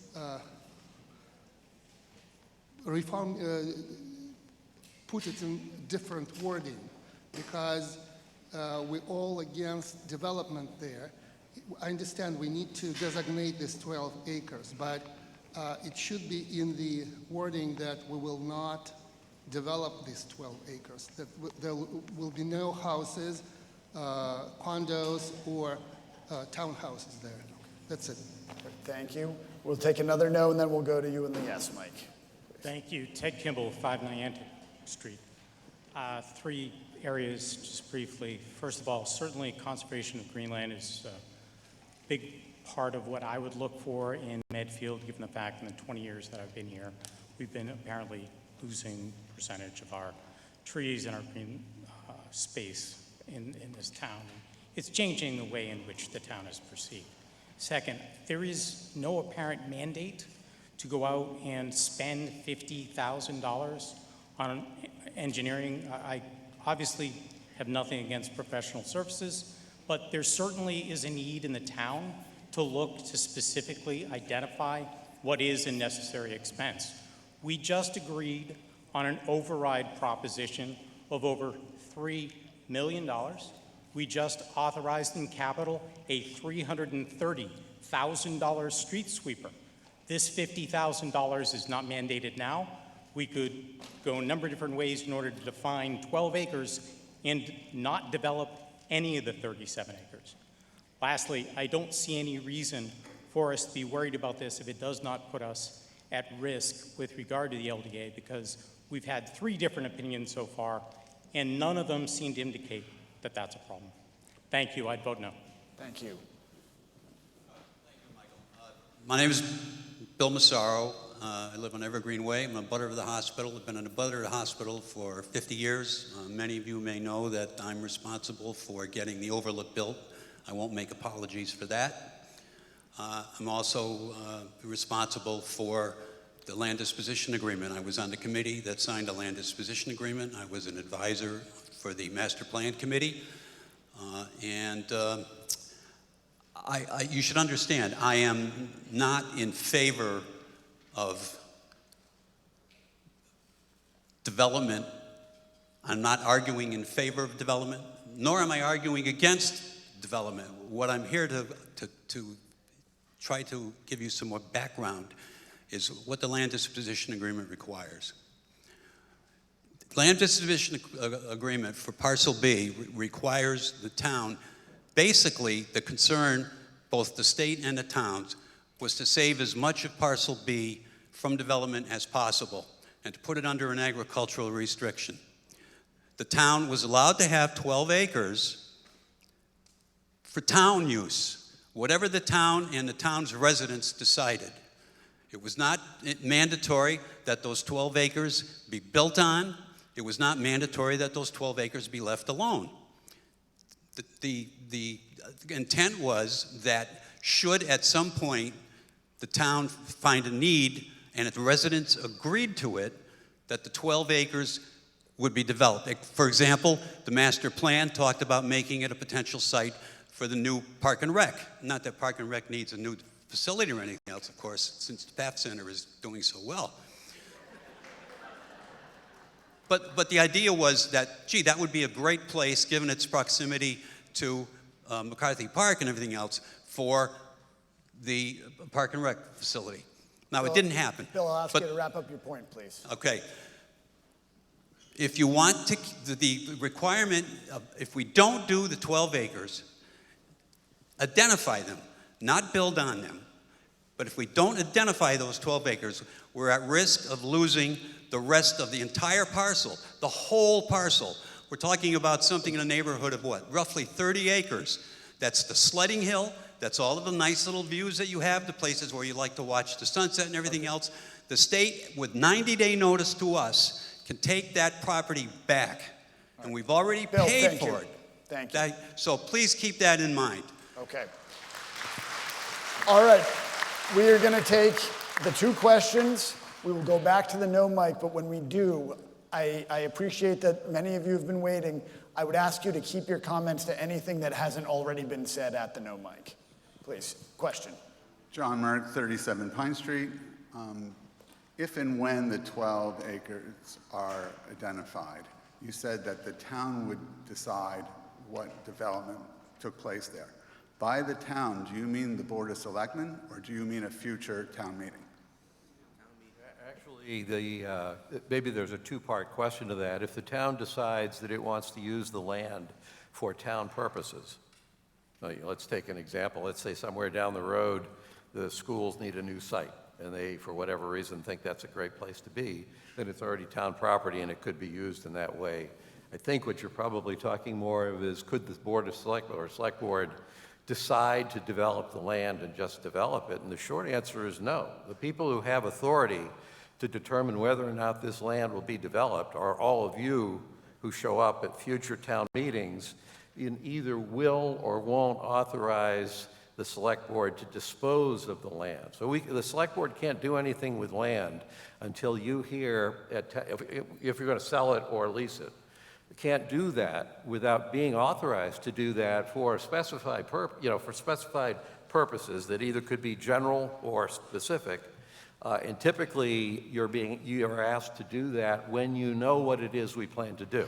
For instance, the rest of the state hospital, the state hospital campus, when we asked for permission to sell that land to Trinity, the proposal was already in. The people who voted at that meeting already knew that our plan was to sign a contract with Trinity, and you had a chance to look at what Trinity wanted to do with the land. So who has the authority if we're going to sell it or lease it? You all do if you come to town meetings and decide whether or not to authorize the Select Board to dispose of the property. Thank you very much. Thank you, Gus. Can I just please come in here? Because I have a slightly different take on it than Mr. Murby. I think that if the town was going to do anything with that land, it should be coming back to the town meeting and getting the residents' approval. So that I think he was suggesting that if it was being used for a town purpose, that it could be done without town meeting approval. I think we need, it makes sense to ask the residents what they want. Great. We have another question. Pete, I want to counter that because... So, Gus, at Select Board meeting, absolutely, but I think right now we're going to hear from the... Well, all right, I think a piece of that's erroneous. Please. Heather Sullivan, 24 Tibrick Drive. I was wondering if we could move the question. Excuse me? Call the question. Call the question. Move it on for a vote. Okay. Do we have a second for the call of the question? Okay. I will table that for two questions at the no mic, please. You've been waiting. The front two people, please. Thank you. Tracy Hogan, 20 Hospital Road. I'm a bird monitor with the National Park Service and the Trustees of Reservation. If you Google right now the website eBird, McCarthy Park, Medfield State Hospital, you'll see on this international database of bird sightings that the land on Parcel B is listed as a designated hotspot for bird watching activity. If you click on the iconic birds section and select all months, you'll see there are 131 species of birds that you are statistically more likely to see at Parcel B than any other place in the region. What makes Parcel B special is that it sits on the Charles River watershed, so you can see migratory songbirds, raptors, and waterfowl all from this one spot. For the two birds that annually nest there, the bobolink and the American kestrel, their habitats are listed as threatened in the state of Massachusetts. The bobolink is a songbird that migrates all the way from central South America to our grassland habitat on the Sledding Hill to feed their young and fledge their young. You can hear their distinctive metallic calls that sound like R2-D2 from mid-May to July. The gorgeous American kestrel is the smallest raptor in North America, and we have one of the highest populations in Medfield in the state of Massachusetts. Not only are we lucky enough to have these amazing birds in our backyard, we have the Bay Circuit Trail, an Appalachian Mountain Club managed and maintained hiking trail that goes right through this bird habitat at Parcel B, making it a destination for bird watching and hiking.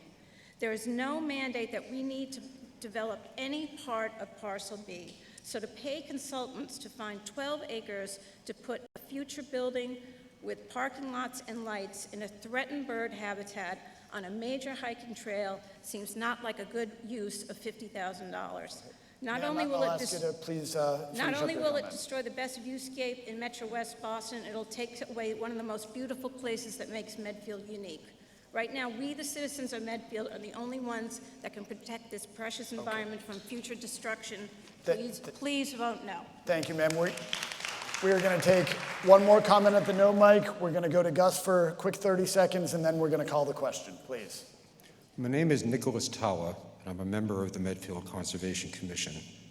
I think that this article has not been well presented to the public, and there's an element of coercion inherent in the entire process regarding this parcel. If there is a penalty for not passing the article tonight that has not been clarified for the public, there's considerable verbiage given us in additional explanation, which, as was pointed out by someone else, is not in this document. There does not seem to be any particular time pressure to conduct this process. This is the most beautiful part of the vista there, and certainly if there were any concern for future development, that would have to be put to a town vote. In the article, it says that the, as I quote, that we will, quote, identify the location of the 12 acres, end quote, for future development. You know, I really think that it has not been really stated clearly that we have to spend $50,000 now for something which really in the future may never take place.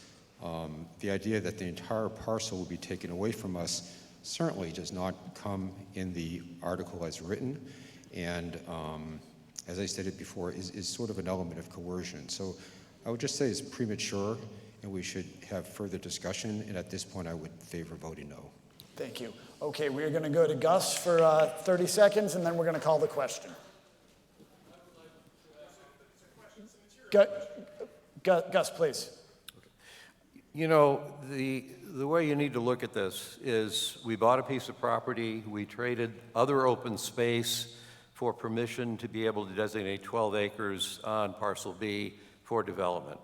That was the intention. We've gone through a 5-year master planning effort that was heavy on public involvement, and the master plan, the reuse plan for the state hospital, is the result of that 5-year public process to get to a vision for what people in town wanted to have for here in Medfield with that property.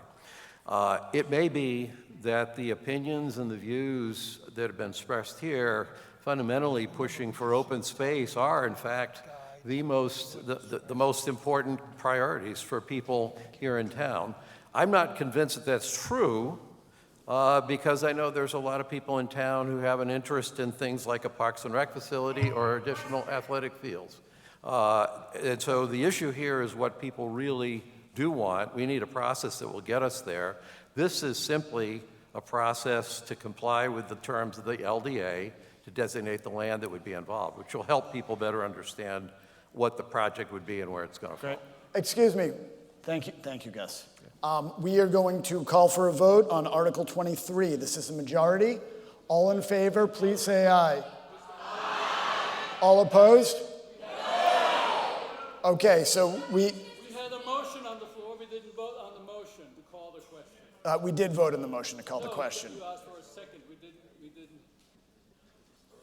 I make a motion to ask to hear more questions. That's out of order. We called the question. Calling the question does not require a majority vote. It's at the moderator's discretion. We called the question.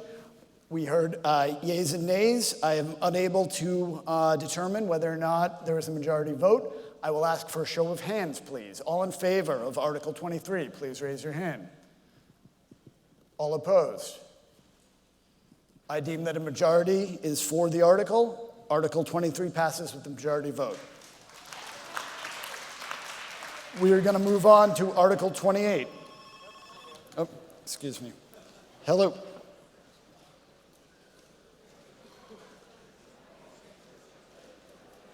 How many?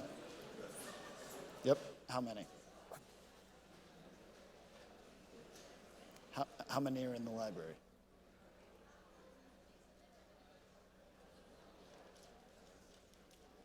Okay, that would not change the vote. Thank you.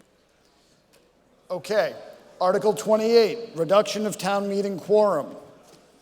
This requires a majority vote. We have a positive motion. We have a positive motion and a report from Ed Vizella. Move that Article 28 be passed as set out in the warrant. This article amends the Town of Medfield bylaws to lower the minimum number of registered voters to constitute a quorum for an annual or special town meeting. The annual town meeting in 2022 failed to achieve the required quorum of 250 registered voters and was postponed for a week. Given the cost of conducting an annual town meeting, the amendment to the bylaw is intended to ensure this situation does not happen again. The Warrant Committee recommends passage. Okay. Is your comment on Article 28? That is why I'm standing here. Allegra Pericles, 9 Mitchell Street, and my hat is upside down because we are at extra innings, and I know we're all tired. It is crazy to me, and I will be voting no because this is less than a graduating class of Medfield High School. 190, I think, should be at least the number. Slashing it by 100 from 250 people to 150 people is really big. And I think that we should vote no because that's a huge cut. And like I said, a graduating class of Medfield High School is bigger than 150 people. Thank you. Thank you. Please. Good evening, Blanche Tessier, 28 Hartford Street. I'm speaking in opposition of reducing the quorum from 250 to 150. Town meeting is our democracy. It's where we, the residents, get to speak and decide the outcome of what happens in our community, not consultants and not appointed officials. The quorum requirement exists to ensure those decisions represent a cross-section of Medfield residents. Reducing by 40% is not a minor reduction. The case for this change largely rests on 2022 data. I don't see anything about 23, 24, or 25.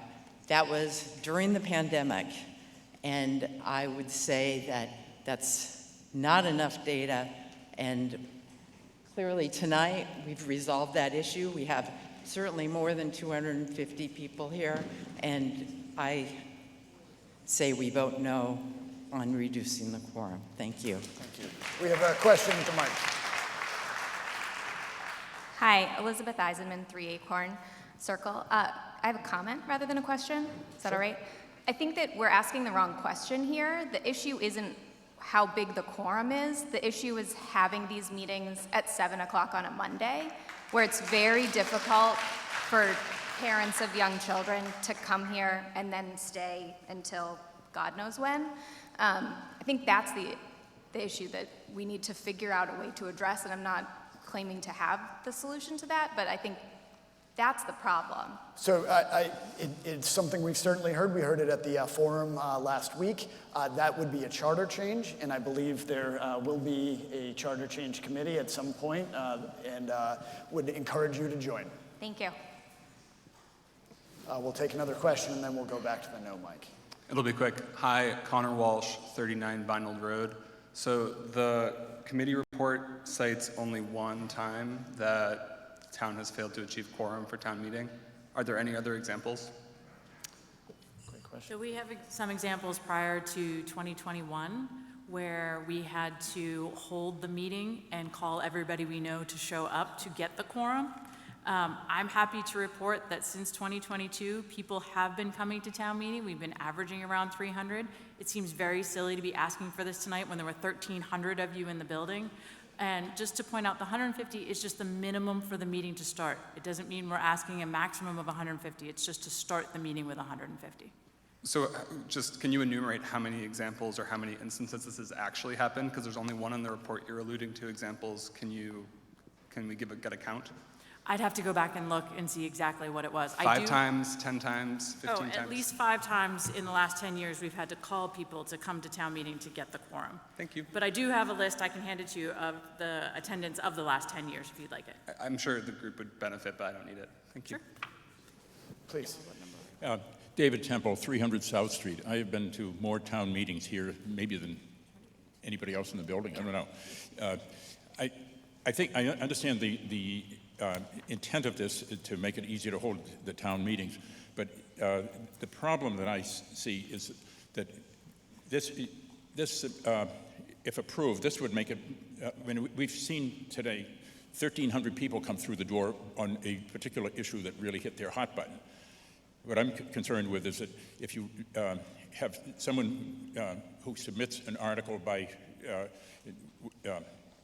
citizen petition article in the town meeting warrant to round up 75 of the friends who have a particular splinter issue that they are really interested in seeing passed, this article would make it easier for somebody to game the system and pack the meeting with friends who otherwise would never go to the town meeting.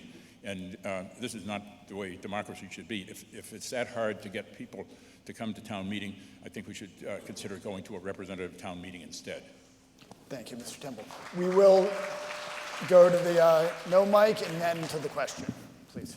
Eileen DeSilger, 23 Summer Street, and I'm a former long-term member of the League of Women Voters of Medfield. Now, as of May 1st, we have 9,682 registered voters.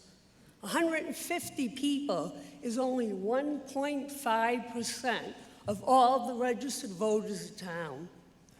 We here at town meeting are the legislative body. We can amend things. You could say something's going on in Indian Hill Road. You can stack it with everyone from 155 people from Indian Hill Road. They can make amendments and change it and do whatever they want. 150 people, 1.5% of the registered voters can control everything. I mean, we certainly wouldn't want our state legislators missing votes in Boston. We wouldn't want our state senators and congressmen missing votes in the Capitol. I mean, I get it. Of course, people have reasons why they can't vote. There are family obligations, there's wakes, there's travel. But 9,682 registered voters, and you want to let 150 to 249 people dictate what's going on? I mean, as the League of Women Voters motto is always, democracy is not a spectator sport. And it's really not 150 to 249 people making and approving the laws of our town. So please vote no. Thank you, Eileen. Okay, question at the mic, please. Well, so my question has nothing to do with this article, but in order to ensure that I have an opportunity to speak tonight, because I do want to bring a motion for reconsideration on Article 23. So that's why I'm here. Motion for reconsideration on Article 23. We'll take that up after we vote on this. Thank you.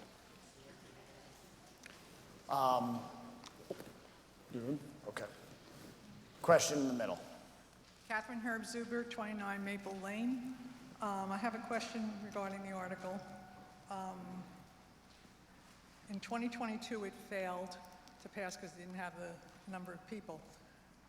I heard that the reason why you want to reduce it is because of the cost of having it the following week. What did it cost to have the meeting the following week? So the cost to do an annual town meeting over, like it happened that time when we only got 236, not that I remember the number for any particular reason. It costs about $11,000 every time we have to do this.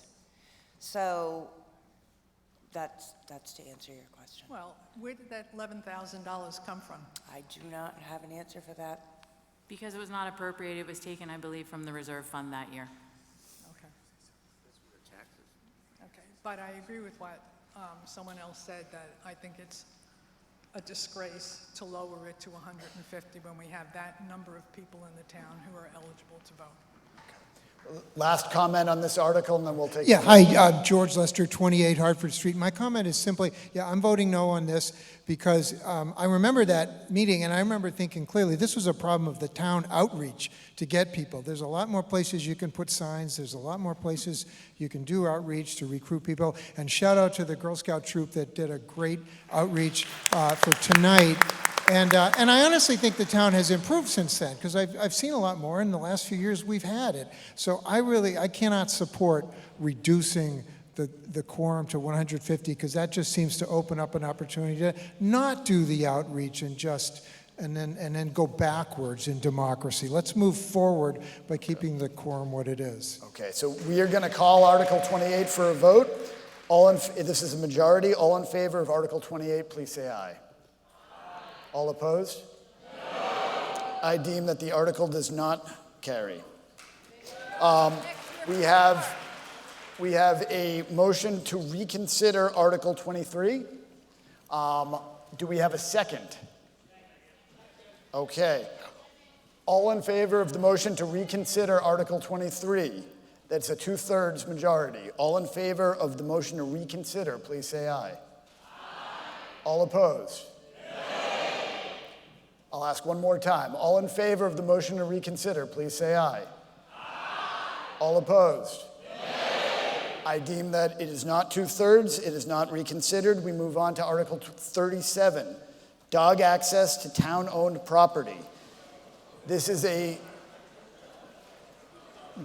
majority threshold.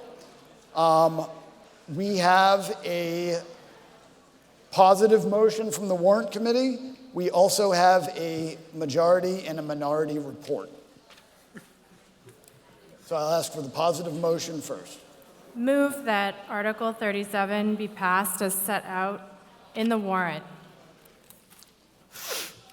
The report? The Warrant Committee, by a vote of 6 in favor and 2 opposed, recommends approval of Article 37, dog walking licensing fee. In 2024, town meeting approved significant updates to the dog control bylaw. Those changes required that, quote, no dog shall be permitted in any public place or street within the town of Medfield unless it is effectively restrained by a chain or leash not more than 7 feet in length, and establish a, quote, maximum number of dogs per walker, 5, when in any public place or street within the town of Medfield. These amendments also limited off-leash activity to posted off-leash areas listed on the town's website. Together, they created a clearer framework for responsible dog ownership and professional dog walking in Medfield. Since then, the primary off-leash area has been the North Field at the Medfield State Hospital. Compliance with the existing bylaw has been inconsistent, and the town is incurring ongoing costs to remove dog waste from public bins at the Medfield State Hospital. At the same time, there is currently no practical enforcement mechanism or dedicated funding source to support enforcement or the dog waste program. The Dog Control Bylaw Committee continues to study broader issues, including professional dog walkers and non-resident use of town facilities, and expects to bring additional recommendations in future years. Article 37 proposes 2 main changes. First, it adds a new section 100-5.3, dog access to town-owned properties, which applies to all town-owned land and to any person owning, keeping, or having custody or control of a dog thereon, where such dog is leashed or off-leash. The article authorizes the Select Board to designate specific designated off-leash areas on town-owned land under its care, custody, and control, and sets minimum conditions for off-leash use, including that dogs must be leashed when entering and exiting, may not be left unattended, must be at least 4 months of age, must wear a collar with identification and current town-issued license tag, and that handlers must remove and properly dispose of waste. The article also expressly excludes certain locations from ever being designated as off-leash areas. These include the Medfield Rail Trail, all town-owned school grounds, parks and recreation fields and facilities, town cemeteries, and the well fields, which are critical water supply protection areas. These exclusions ensure that off-leash activity is limited to appropriate, environmentally, and operationally suitable locations. Second, Article 37 amends Section 100-11 to increase the basic dog license fee for a spayed female and neutered male dog from $10 to $20. This modest increase is intended to help defray the costs of the dog waste removal program and to support future enforcement of the dog control bylaw. The article further authorizes the Select Board to adopt rules and regulations governing dog walking on town-owned property, including both on-leash and off-leash use, and notes that such rules may include permit requirements, fees, time, or seasonal restrictions, and site-specific conditions. Importantly, the updated article now requires that the Select Board hold a public hearing before adopting any new fees, rules, or regulations brought forward by the Dog Control Bylaw Committee. This ensures transparency, public input, and accountability before any additional regulatory measures are implemented. The majority views Article 37 as a reasonable next step in implementing the 2024 Dog Control Bylaw. It does not expand off-leash access to new areas by itself. Rather, it clarifies the Select Board's authority to designate and manage off-leash areas only on town-owned land under its care, custody, control, sets common-sense minimum standards for off-leash use, and provides a modest, predictable revenue source through the increased license fee. The article also creates a clear framework, now with a required public hearing for the Dog Control Bylaw Committee and Select Board to later propose more specific regulations or fee structures for professional dog walkers and other high-intensity users of town property. For these reasons, the Warrant Committee majority recommends approval of Article 37. Pete, for the minority report, please. Two members of the Warrant Committee respectfully dissent and vote no on the Select Board's proposed warrant article. As a preliminary procedural point, we note that this proposal was not presented to the Warrant Committee for review until less than a month before town meeting, and the minority has the feeling that the Select Board rushed to get this done in time for the 2026 meeting without having a fully prepared plan in place. The Select Board states that it wants to create new and additional regulations to control dog walking by Medfield residents and also by professional dog walkers and by those who do not live in Medfield. The article also proposes an immediate increase in the license fee from $10 to $20 per dog, and it also grants the Select Board authority for the potential imposition of new regulations and fees on Medfield residents and others at some point down the road. These goals in the abstract make sense. However, the Select Board does not offer a plan which town meeting might consider and either approve or disapprove. Rather, they ask for authority to develop regulations on their own, and then, under the authority of this warrant article, put these new regulations into place. Under this article, the Select Board would gain broad authority to set rules, including possible permit authority, requirements, and fees for dog walking on town-owned land. We are concerned that this is too open-ended and amounts to granting the Select Board a blank check. At its presentation to the Warrant Committee, a member of the Select Board made reference to comparable regulations in Brookline, Massachusetts. Medfield, where approximately 40% of its land is open space, is quite different from Brookline. In addition, in Brookline, a fee of $100 per dog is applied to anyone who wishes to walk his or her dog off-leash in a public space. And I'll add, this isn't in the report, that a suggestion was made that the town might generate as much as $75,000 to $100,000 in fee income down the road.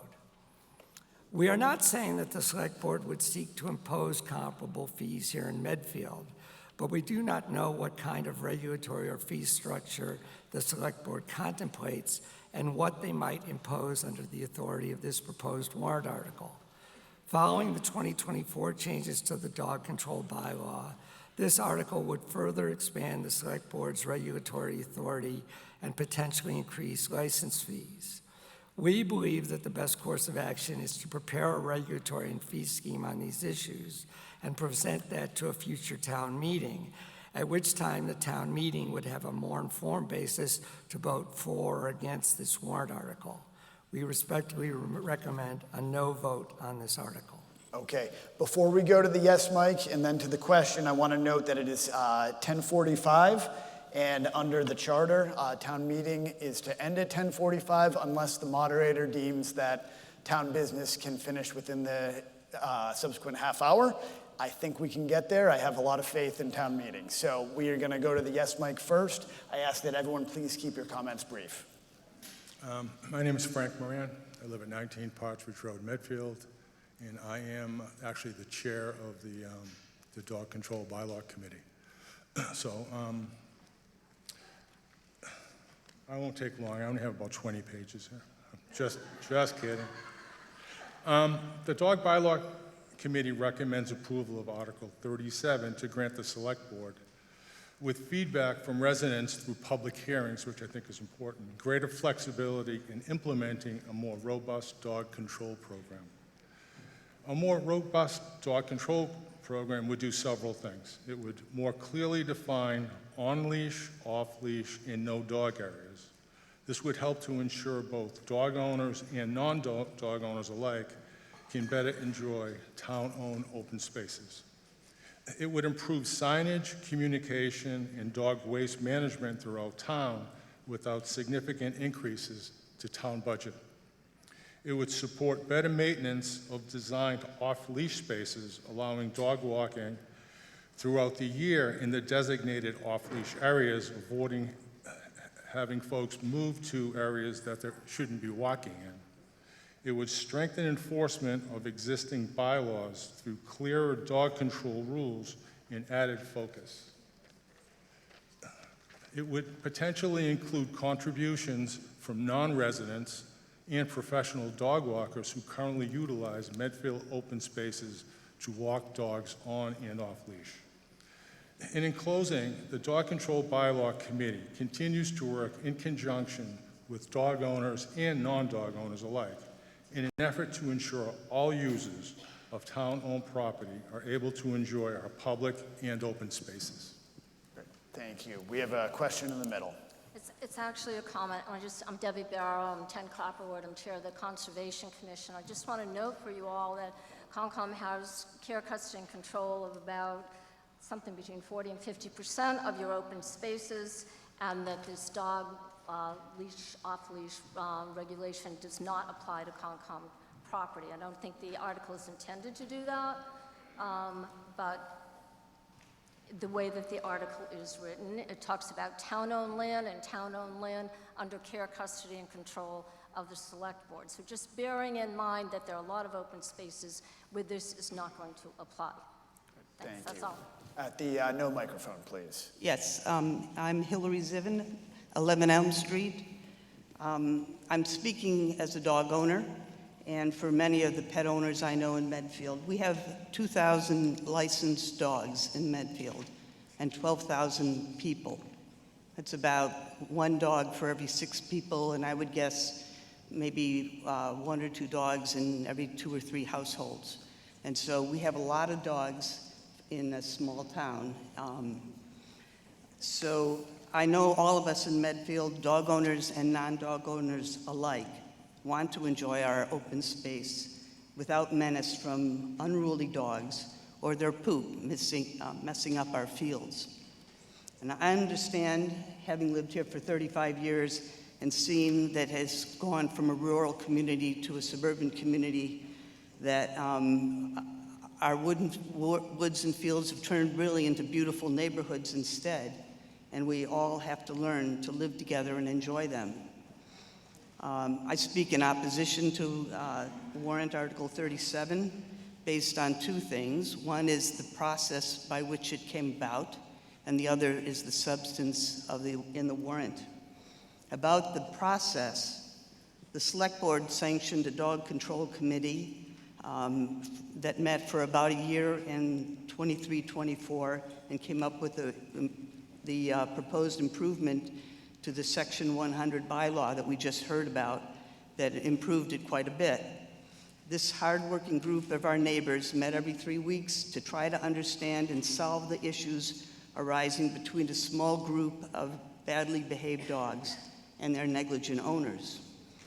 After the town meeting, the Dog Control Committee successfully proposed, or at the town meeting, an amendment, and the committee after that took a break. That break lasted about 22 months. Ma'am, can you wrap up your remarks, please? So let me just say, 7 weeks ago, it reconvened, and there were 3 meetings that came up with this proposal after a year's worth of work. So I feel like the amount of power given to the select people in this proposal is overwhelming, and just a hearing is not enough for me to know that as a dog walker and a dog owner that we will be protected. The other thing is about the substance in it.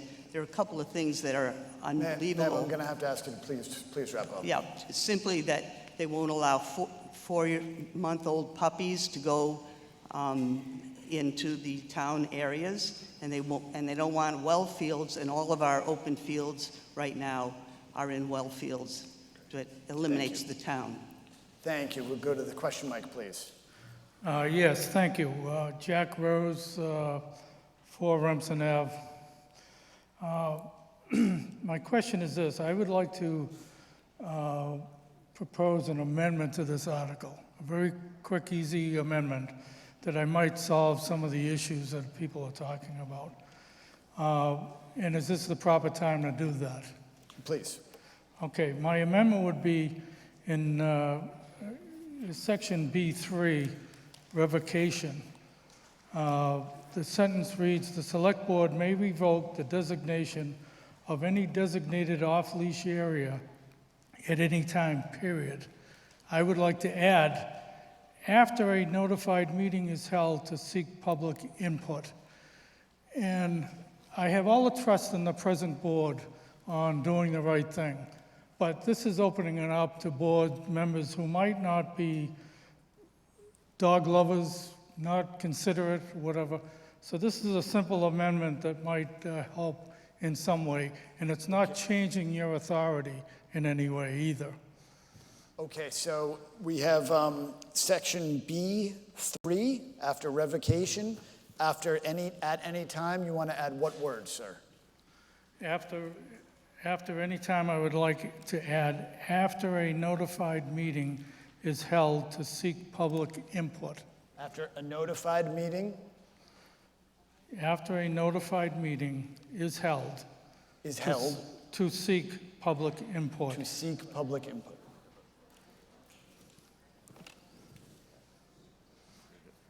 Public meeting? Okay.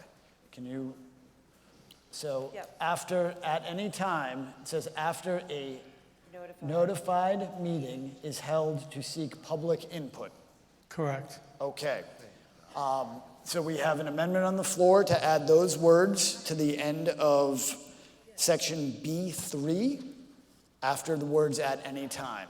So, Mr. Rock, can I comment on that? As the select board member assigned to the dog control bylaw, we actually do address that with 2 things. If we were to bring it up in a select board meeting, it's posted in our agenda, right? So we're letting you know we're going to talk about it. But more importantly, and this is something that came up as we were developing it, the select board must hold a public hearing before adopting any such regulation. So if we're going to change any areas, we would look to hold a public hearing. We're not going to continue to change these every other week. If we're going to make a change, we want to make sure that the public has a chance to chime in. Okay, I understand what you're saying, but I don't see that saying any place here. It just says the select board may do it. Doesn't say anything about notification. In your meeting, your select board meeting, you do have an agenda, and the agenda is stated, but it could be discussing, dog leash law. It could be. Understood. We have a comment from the town council. That the select board can only act at a duly posted public meeting based on an item that's clearly stated on the agenda. That's the law anyway. So what you're saying is in the agenda, it would be clearly stated that they are going to change the designated off-leash area. It'd have to be specific in the agenda as to what they were proposing to do. Okay. I will relent because of the hour and trust people to do the right thing. Okay, so Thank the you. amendment is withdrawn. Thank you. We will go to the no mic, and then we will call for a vote. Please. Hi, so Mary Walkwitz, 32 Ledge Tree Road. I'm voting no because I feel, as those did in the minority report, that this was done quickly. But also, I'm voting no because I'm not quite clear in some of this. When we talk about town-owned land, are we talking about sidewalks and streets and where I walk and places like that? I'm not quite clear. But as far as dog walkers, I have noticed that they now, it's a newer thing in the past few years where they have 4 or 5 dogs sometimes with them. And I'm just envisioning 4 or 5 dogs. By the way, I'm a dog lover and have had many dogs during my time here in Medfield, which is 35 years. So I'm envisioning the dog walkers having to pay, as it was mentioned, as a possibility to make money for the town, and I don't know how this would be done. But also, more importantly, if people are going to have to pay potentially to walk their dogs in certain spaces, I feel also we wouldn't want that to seem like an elitist kind of thing about who can pay to walk their dogs off leash and who can't. So there just seems to be a lot of concern in my mind, but primarily I agree with the minority report that it was done too quickly, and I thank you. All right, thank you. We're going to go to Eileen Murphy for a final word, 30 seconds, and then we're going to go to a vote. All right, thank you, Mr. Moderator. So I think it's just important just to ground us here as to how this came about. 2024, we asked a group of residents who were interested in stepping up to support the dog control bylaw to bring forth some ideas. We got rid of voice control in 2024. We took a hold just to let some other things shake out. And I'll take ownership that when everything started to happen at the state hospital, and there was a lot of feedback from residents about what was happening with dogs all around town, it drew the attention back to the conversation that the dog control bylaw group brought to us in 2024, which there are towns like Brookline, like Newton, like Dedham, where they have designated groups oversee programs. In Brookline, it happens to be Parks and Rec. Because the select board already has control of the land that has become the hotspot, which is State Hospital, the dog control bylaw group is going, the plan would be for them to bring forward to the select board ideas as to programs that could be funding support to help with the off-leash areas. And the one thing I have heard as a select board member for the last 5 years is the state hospital is not a dog park. I totally agree with that. People should be able to walk up there and not feel like they're being inundated by dogs. And I just want one more point here, which is really important, is we're Medfield residents, and we should be able to use our property. I don't mind people coming into town, but if you want to go use Farm Pond in Sherburne, if you do not live in Sherburne, April 1st to April 30th, the first 200 people, $300 a pop, they get to use it, and then too bad. We have land that I want to make sure our residents have priority, our residents' dogs have priority. The program with the dog control bylaw would be to explore, do we potentially put in fees, and if those fees are considered, it would be brought to the select board to evaluate, hearings would be held, and then we would get feedback, just like tonight for a town meeting. It's important what you want us to do. It's never about what the 3 of us want to do to you. So on that note, please consider all we're trying to do is help you guys with controlling dogs on and off leash and making sure our residents get to use our land. Thank you. Okay, so we will put Article 37 to a vote. This is a majority threshold. All in favor of Article 37, please say aye. All opposed? Can we have a show of hands? All in favor of Article 37, please raise your hands. Okay, hands down. All opposed? I deem the article passes.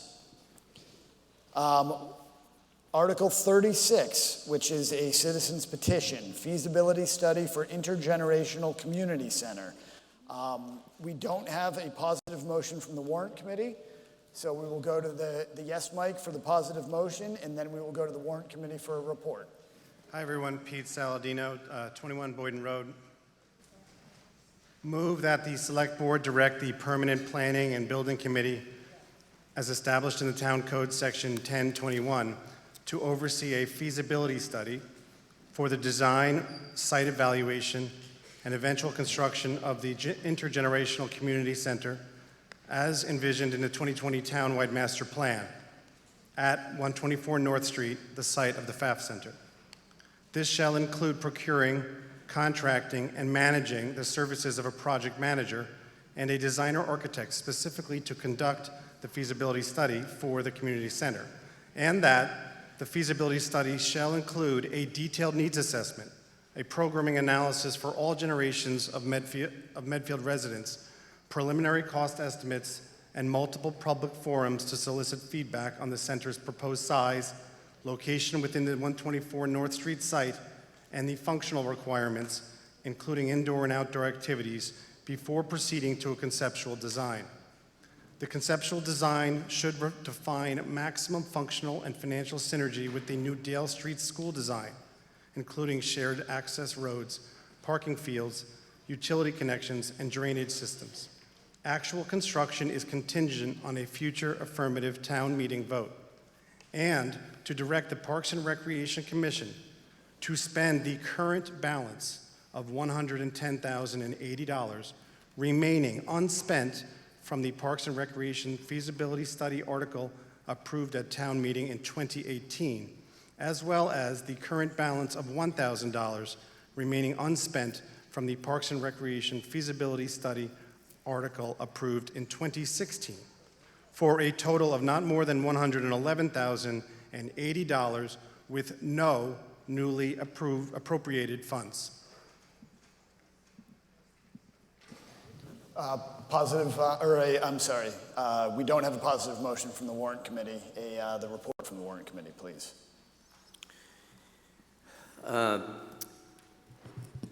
Warrant Committee report. As originally submitted, this citizen's petition requested $200,000 to direct the Permanent Planning and Building Committee to conduct a site-specific feasibility study for an intergenerational community center at the FAF Center property.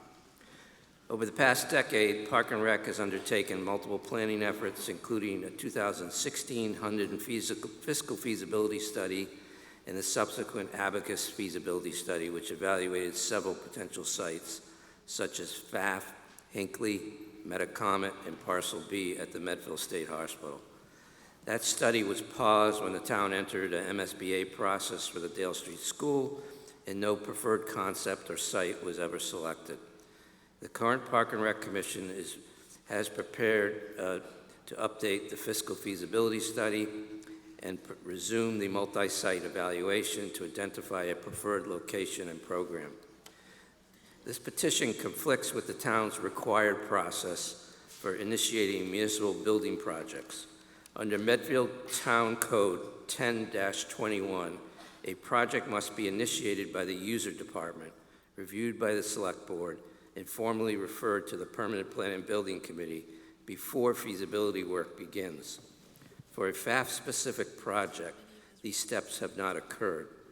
Directing the Permanent Planning and Building Committee to begin a study without departmental request or Select Board referral would bypass the governance structure adopted by town meeting. The Warrant Committee notes that the citizen's petition requires the town to place a replacement for the FAF Center at the current FAF Center location. While it's possible that the Park and Rec Committee and the Permanent Planning and Building Committee will select the current location as the best site for the new building, it is equally possible that the feasibility study will recommend an alternative location. Tying the town to a single location so early in the planning phase does not seem to be the best course of action. The committee also determined that new funding is unnecessary at this time, although I understand the motion is not asking for money at this time. The town retains $110,000 from the 2018 feasibility article. Concerns about the FAF parcel being absorbed into the Dale Street project are unfounded. The school building committee has no authority over the FAF property, and any change in use would require a 2/3 vote of town meeting. Finally, the committee noted that residents' stated tax tolerance levels support only a 4,000 to 8,000 square foot facility, far smaller than a modern intergenerational community center. Additional program definition, site analysis, and financial planning are needed before advancing a site-specific feasibility study. For these reasons, the warrant committee concluded that the petition is premature and not aligned with the town's capital planning framework. The committee recommends dismissal so that Park and Rec, the Permanent Plan and Building Committee, and the Select Board may complete the ongoing multi-site feasibility work and return to a future town meeting with a coordinated, data-driven proposal. Okay, Pete, comment at the yes mic?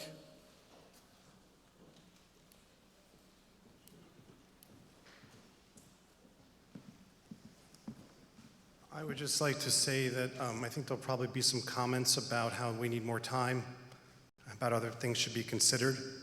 I noted that it's been nearly a decade since this activity was first, or funding was first put forward to redo a Parks and Recreation facility, and it's been nearly a decade that those efforts could have taken place. As the warrant committee noted, that has not happened because those actions have not been requested of the select board to take. And so I am trying to see if we could take those funds that are sitting in an account for nearly a decade and do a feasibility study with no new funding required. Thank you. Thank you, Pete. Very quickly at the no mic, please. Thank you. I am Lauren Beetlesbacher, 6 Deerfield. Nick and I are the co-chairs of the Parks and Rec Commission.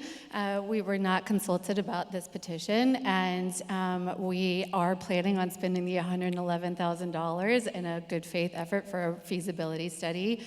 If the current location is the right location, that will be wonderful. Another location might be wonderful as well. We will do what is best for the town and the entire community, and I hope that the community can have faith in us to be good stewards of this resource.